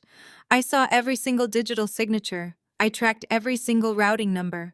The moment you wired those stolen funds from a local Boston bank to a Delaware holding company, and then out to the Cayman Islands, you crossed a very specific legal threshold. He stopped breathing. The reality of what I was saying was hitting him like a freight train. You took a localized state-level dispute, and you elevated it, I said, my voice slicing through his remaining bravado like a freshly sharpened blade.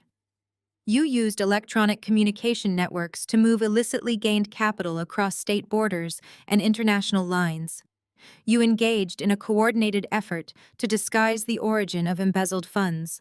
Do you know what that is called in the Federal Penal Code, Marcus? He could not answer. He was staring at me with wide, terrified eyes, his mouth slightly open.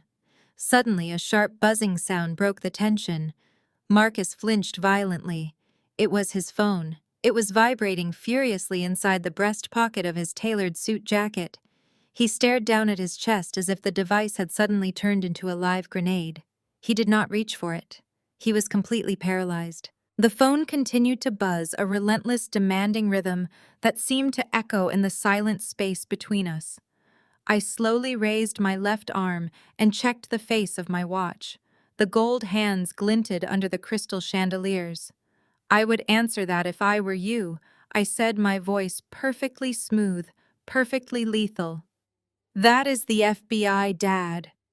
Marcus physically swayed his hand, trembling as it hovered over his jacket pocket.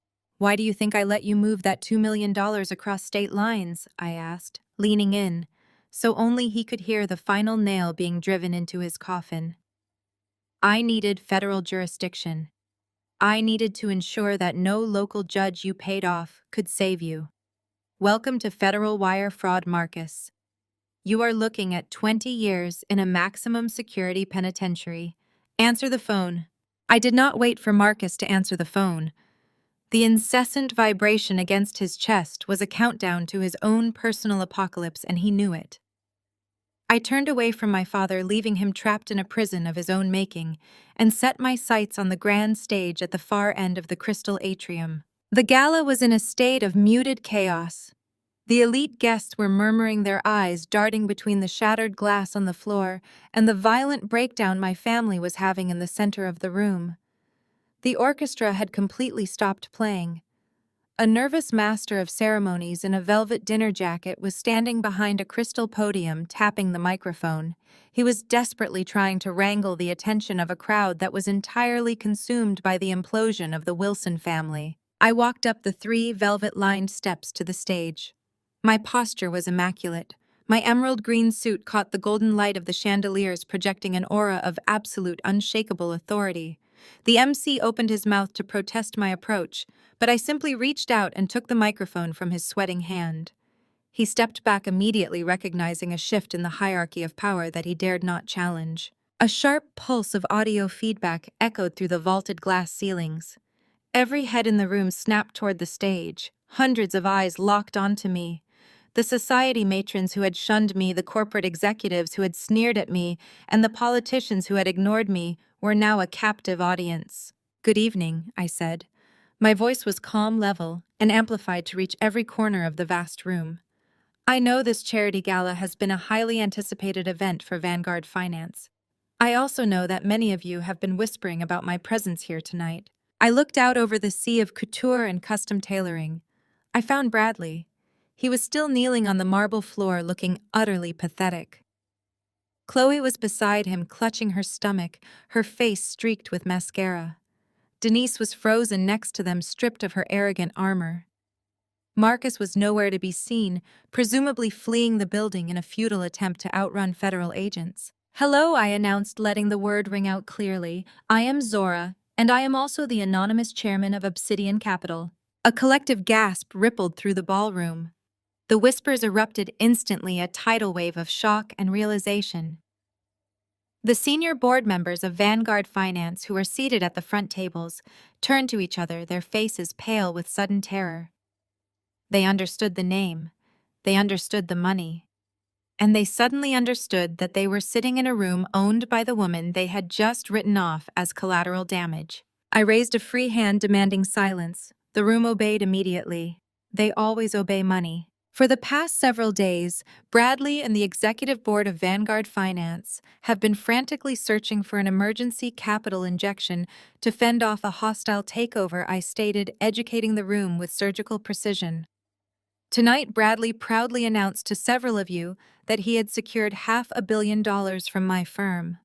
He was so desperate to play the savior and impress the elite establishment that he bypassed his own compliance officers and risk management board to sign the term sheet. I paused, making direct eye contact with the Vanguard board directors.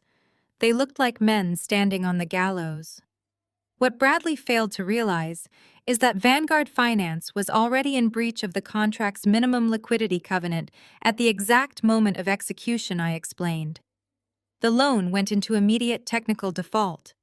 Because the firm's board did not authorize the agreement, Vanguard is not liable for the default. Bradley is. I looked directly at Bradley. He looked like a man who had just been handed his own death certificate. He personally guaranteed the bridge loan with his own asset portfolio, I declared. He collateralized his offshore accounts, his luxury vehicles, and his future real estate. Bradley's company and all of his and his wife's personal debts now belong to me. Chloe let out a muffled sob, pressing her face into her hands. The society matrons who had previously comforted her were now actively stepping away, treating her like a contagious disease. In their world, losing money was a sin, but being publicly outsmarted was an unforgivable crime. As the head of Obsidian Capital, I am executing the accelerated repayment clause. Effective immediately, I continued, my voice slicing through the remaining tension. The assets Bradley pledged are now the legal property of my firm.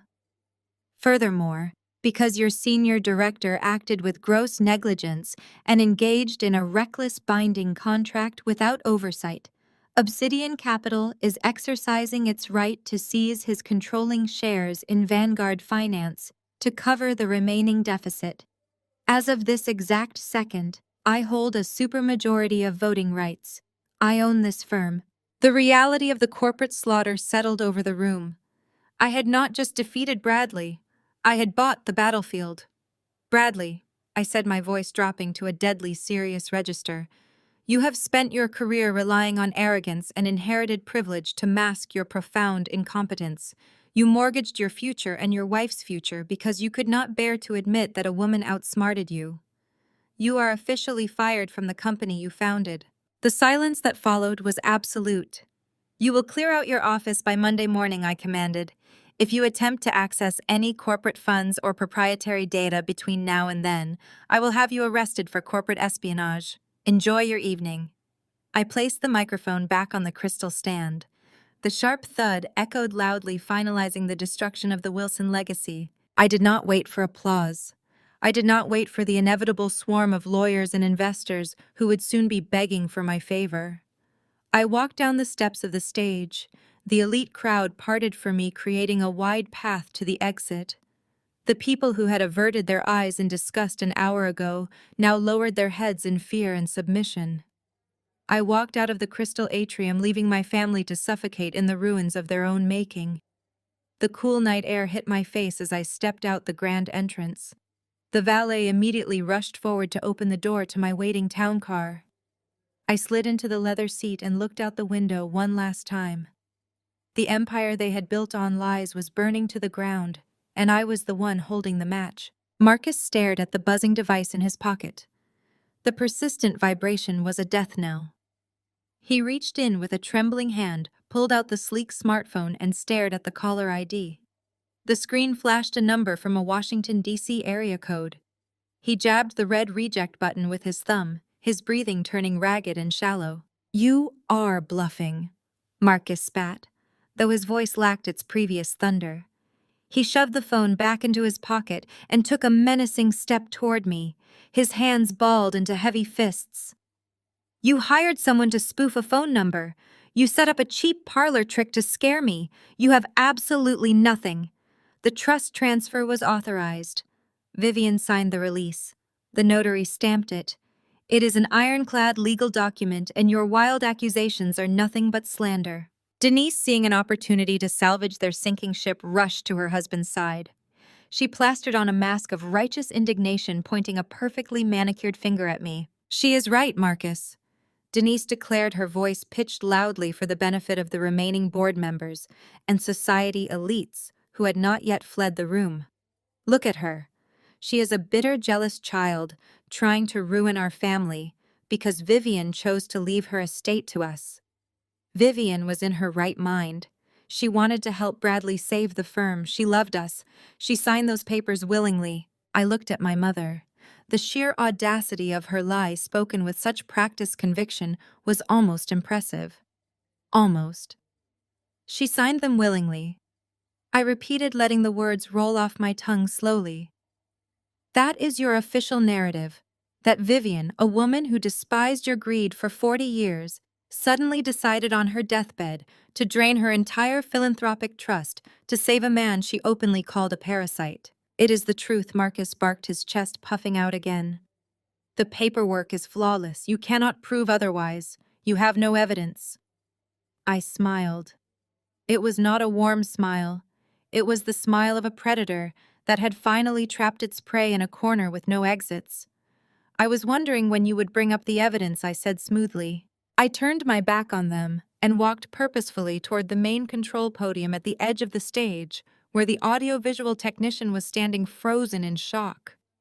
The massive digital screens flanking the ballroom were currently displaying the Vanguard Finance corporate logo in crisp high definition. I reached into the pocket of my blazer and pulled out a small silver USB drive. The technician swallowed hard and took a step back, offering no resistance as I leaned over his console and plugged the drive directly into the primary media port. "Dad says I don't have any proof," I said, the Vietnamese slipping out effortlessly, a sharp reminder of the heritage they had tried so hard to whitewash and ignore. "You say I have no evidence." I tapped the keyboard. The Vanguard Finance logos vanished from the massive screens, replaced instantly by the stark, grainy footage of a security camera. The ballroom plunged into a stunned, breathless silence. The high-definition displays illuminated the room with the sterile, artificial glow of a hospital room at night. "Let me give you a brief context for what you're about to see," I announced, my voice echoing through the atrium as the video began to play. When Aunt Vivian's health began to rapidly decline 6 months ago, I knew exactly who would come circling like vultures. I knew you would not be able to resist the millions sitting in her charitable trust. So as her legally appointed medical proxy, I had a discreet security camera installed in the corner of her hospice room to monitor her care. On the massive screens, the timestamp in the bottom right corner glowed bright white, indicating a date from exactly 3 weeks ago. It was 2 days before Vivian passed away. The video showed Vivian lying in her hospice bed. She looked impossibly frail, her chest barely rising and falling under the thin white blanket. The rhythmic beep of a heart monitor was the only sound accompanying the stark visual. Then the heavy wooden door to her room creaked open. Marcus and Denise stepped into the frame. A collective gasp rippled through the hundreds of guests in the ballroom. People raised their hands to their mouths. The reality of the footage was undeniable. The crisp resolution left no room for misinterpretation. On screen, Denise moved quickly to the door, peering out into the hallway before gently clicking the lock into place. Marcus walked directly to the side of Vivian's bed. He was holding a thick manila folder and a small rectangular object. "Watch closely," I instructed the crowd, my voice completely devoid of emotion. "Watch the loving family members receiving their willing blessing." The footage showed Marcus pulling a stack of legal documents from the folder and spreading them across the rolling tray table over Vivian's bed. Denise approached the opposite side. Vivian did not stir. She was completely unresponsive, heavily sedated by the morphine drip beside her head. "Wake her up," the recorded voice of Marcus hissed from the speakers, the audio perfectly captured by the hidden microphone. "We need this done tonight before the lawyer comes back tomorrow." "She is out cold," the recorded voice of Denise replied, her tone laced with frantic impatience. "Just do the thumbprint first. Hold her arm." In the ballroom, Denise let out a strangled, horrifying sound. She covered her face with her hands, but she could not hide from the 50-foot projection of her own depravity. The crowd watched in absolute horror as the digital version of Denise leaned over her dying sister. She grabbed Vivian's frail, bruised wrist, roughly pulling the elderly woman's limp arm out from under the blanket. Vivian let out a soft, pained moan, her head rolling to the side, but her eyes remained firmly shut. Marcus opened the small rectangular object. It was a black ink pad. He grabbed Vivian's thumb, pressing it hard into the ink. "Hold the paper steady," Marcus snapped on the recording. Denise flattened the legal document on the tray. Marcus pressed Vivian's inked thumb forcefully onto the signature line, leaving a dark, undeniable smudge. He repeated the violent, invasive process 3 more times on different pages. They were treating a dying woman like a piece of office equipment. In the crystal atrium, a woman in the front row actually turned away, looking physically sick. An older board member sitting next to her muttered a curse under his breath, shaking his head in profound disgust. But the video was not over.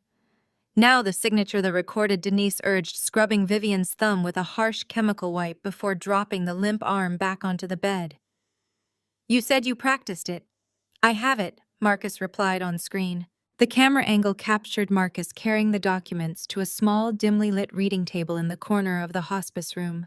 He sat down, pulling a golden fountain pen from his breast pocket.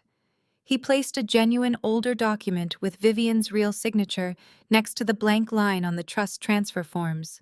For the next 2 minutes, the ballroom watched in dead, uninterrupted silence as Marcus Wilson meticulously, painstakingly forged his dying sister-in-law's signature. He practiced on a scrap piece of paper, first his hand moving in slow, deliberate loops. Then, with supreme confidence, he signed the official release forms, finalizing the theft of $2 million. Perfect, the digital, Marcus whispered, holding the paper up to the light. The money is ours. I tapped the keyboard again, freezing the video on the exact frame of Marcus, holding the forged document, his face illuminated by the harsh light of the desk lamp, a twisted smile of victory on his lips. The stillness in the ballroom was deafening. The silence was thick, heavy, and suffocating.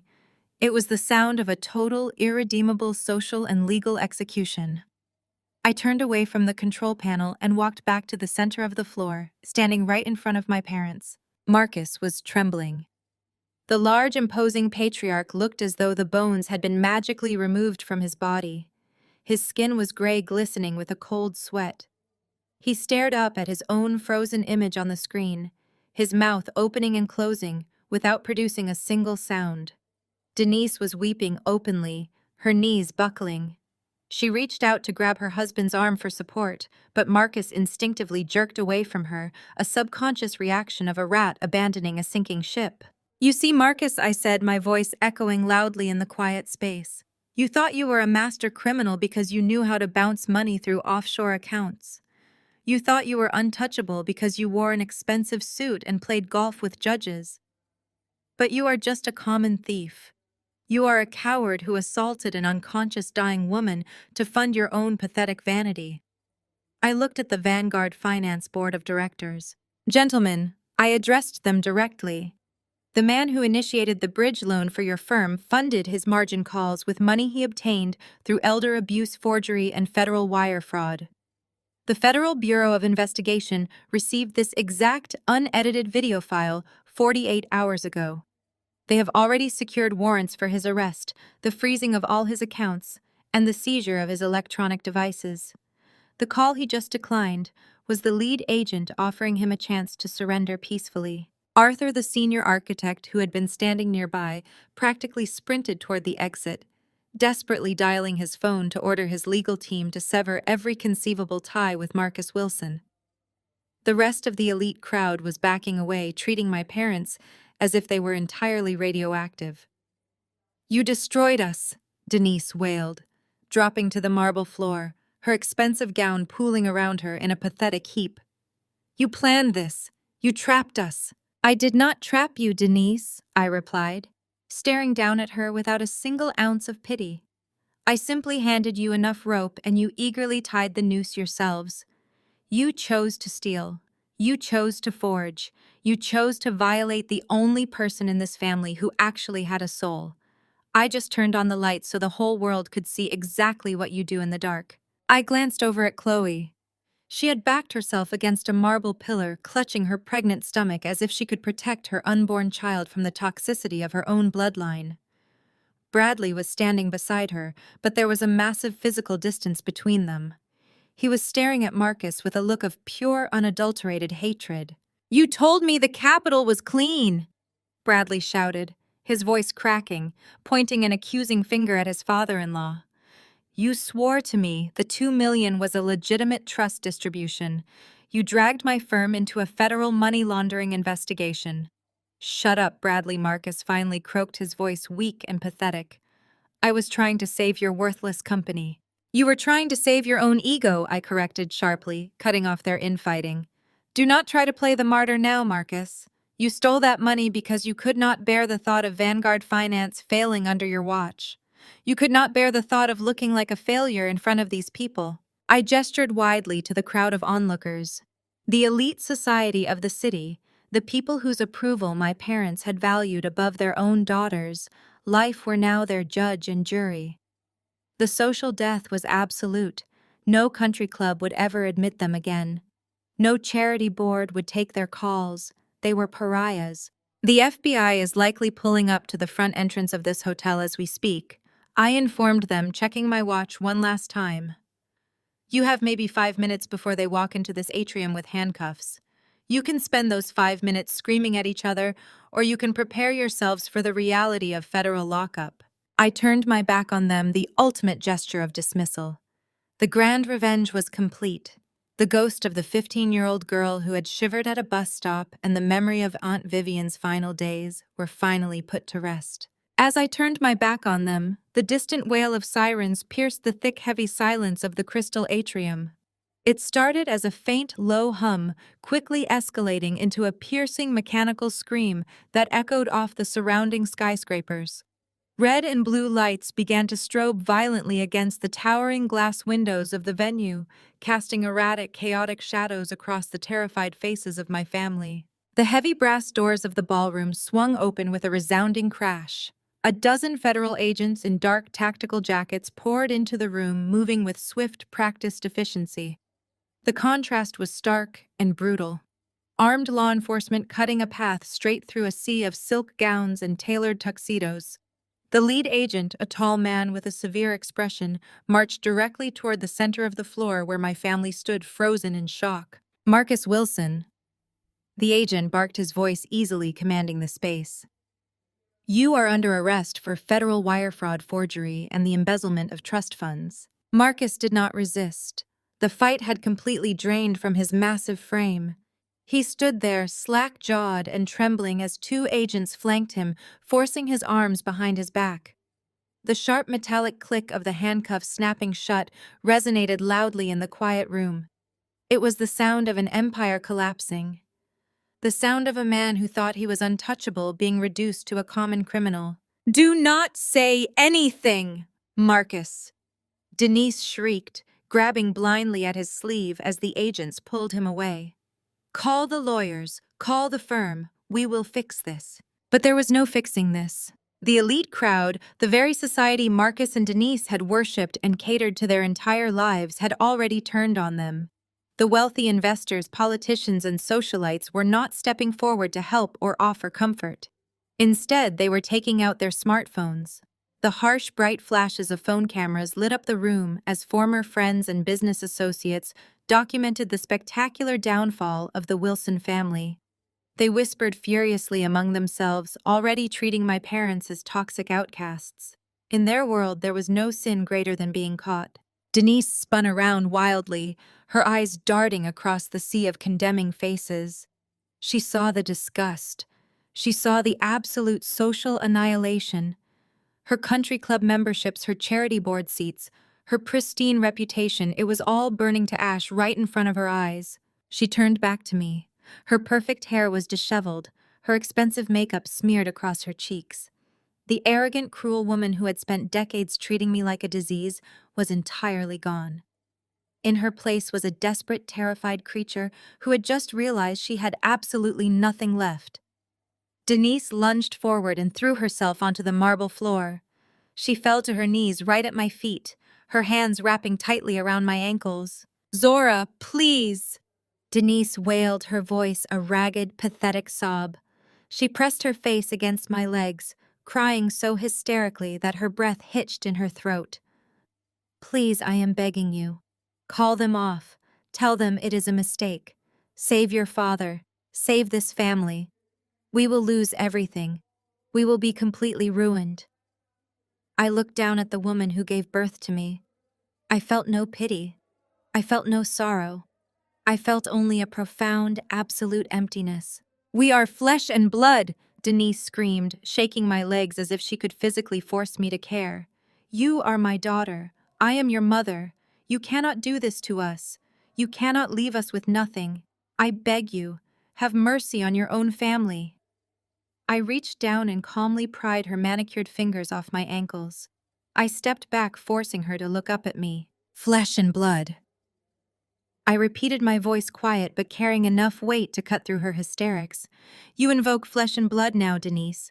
Where was that loyalty 12 years ago? Where was that motherly devotion when you let Marcus drive me to a bus station in the dead of winter? You did not look at me as flesh and blood then. You looked at me as a stain on your perfect reputation. I slowly opened my clutch. I bypassed the sleek black business cards, and the polished silver compact reaching deep into the lining of the small bag. I pulled out a single piece of paper. It was ancient, worn soft like fabric, and held together by two strips of yellowing clear tape. I slowly unfolded it, revealing a $20 bill. It was creased, faded, and stained with the dirt of a dozen different bus terminals and the tears of a terrified 15-year-old girl. Denise's sobbing hitched. She stared at the bill, her eyes wide with sudden, unadulterated horror. "Do you remember this, Denise?" I asked, holding the worn currency up under the bright chandelier light so everyone in the room could see it. "Do you recognize it?" She shook her head wildly, backing away on her hands and knees. "No," she whimpered. "No, please. This is the exact $20 bill you handed me the night you kicked me out onto the street," I said, my voice ringing with absolute finality. "You told me it was all I was worth. You told me it was the last thing I would ever get from the Wilson family. I kept it every single day for 12 years. I kept it when I was starving. I kept it when I was freezing.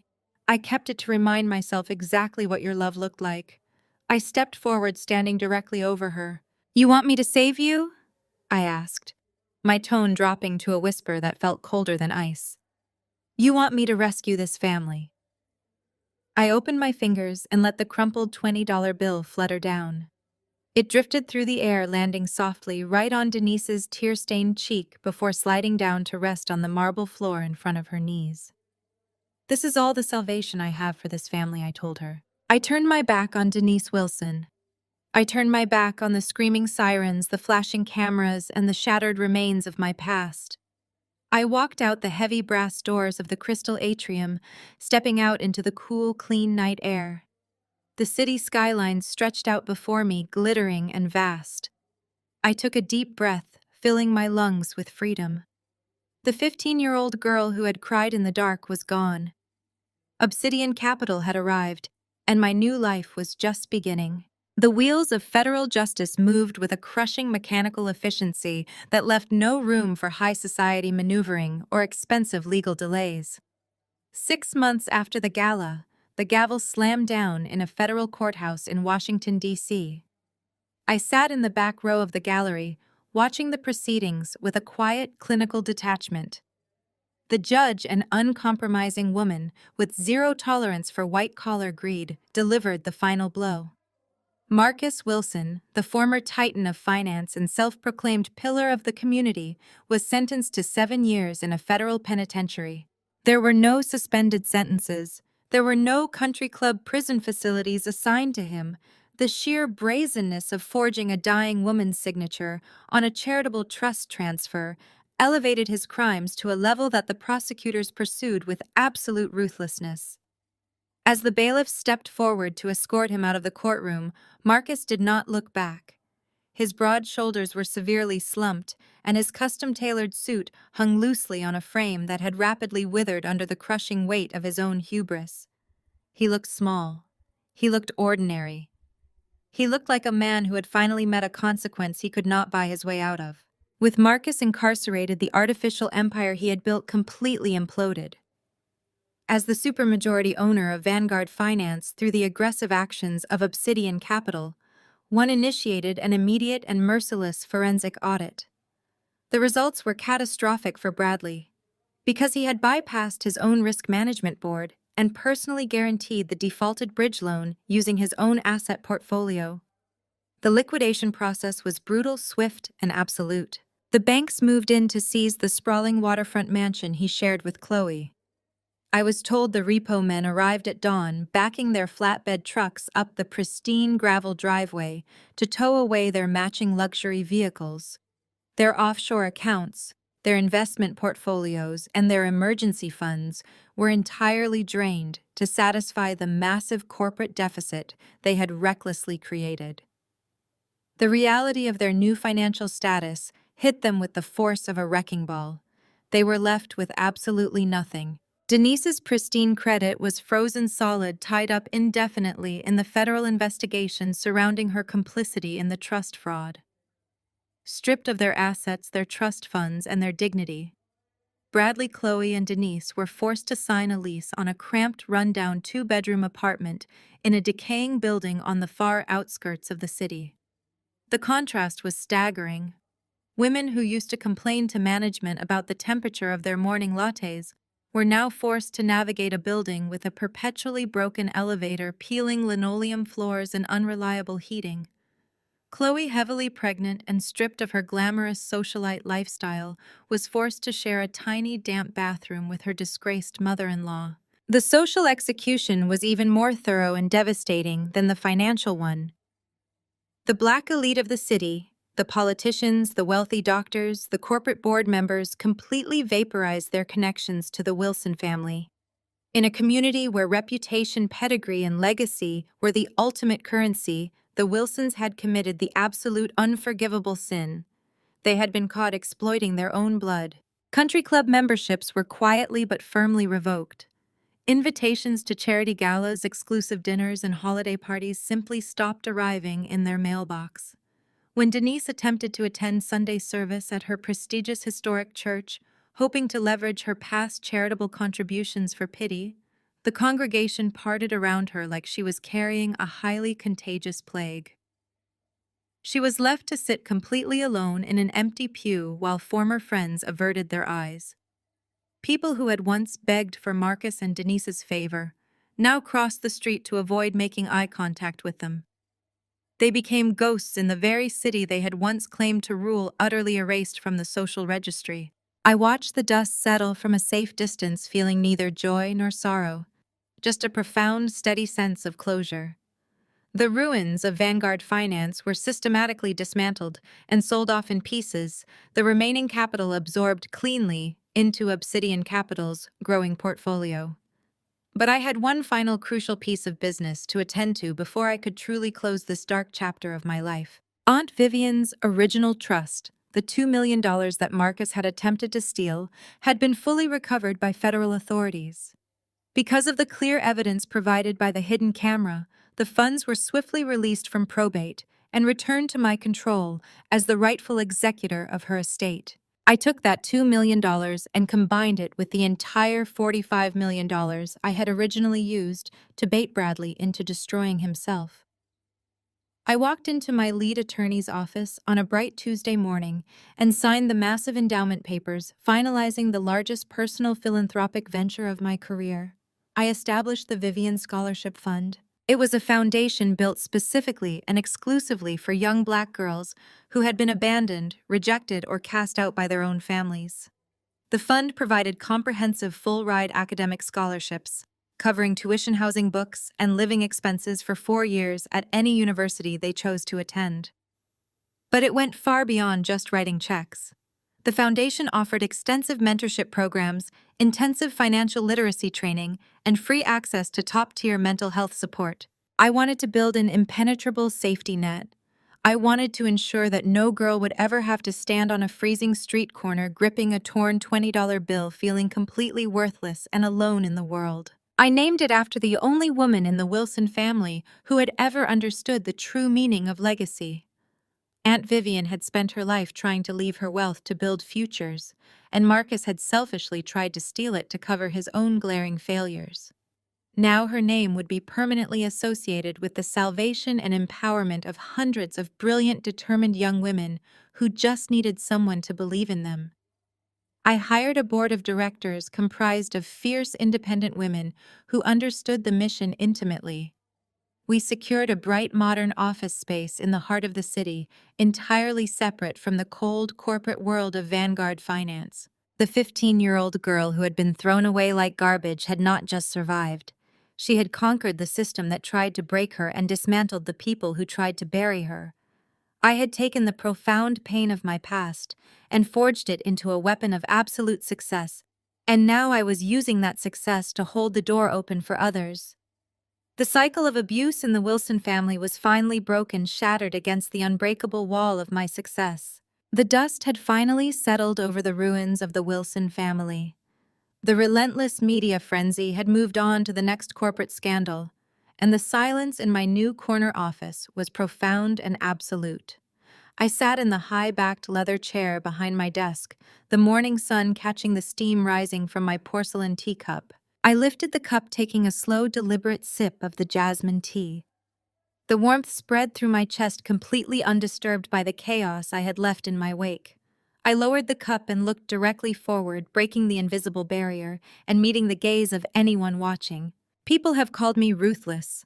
The society blogs and the whispering financial elites say I am cold-blooded for personally putting my own father in a federal prison and forcing my mother and brother out onto the street. They whisper that I am heartless for dismantling my family's legacy and leaving them with absolutely nothing. But they are entirely wrong. I did not push any of them. I did not manufacture their greed, forge those documents, or plant the seeds of their corruption.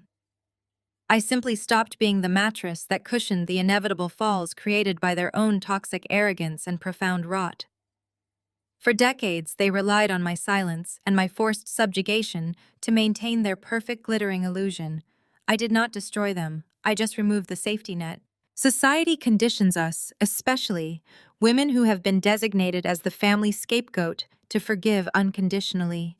We are told to keep the peace, to swallow our pain, to protect the family name at all costs, while the golden children are allowed to operate without consequences. But forgiveness without accountability is just an open invitation for further abuse. I refuse to accept that invitation ever again.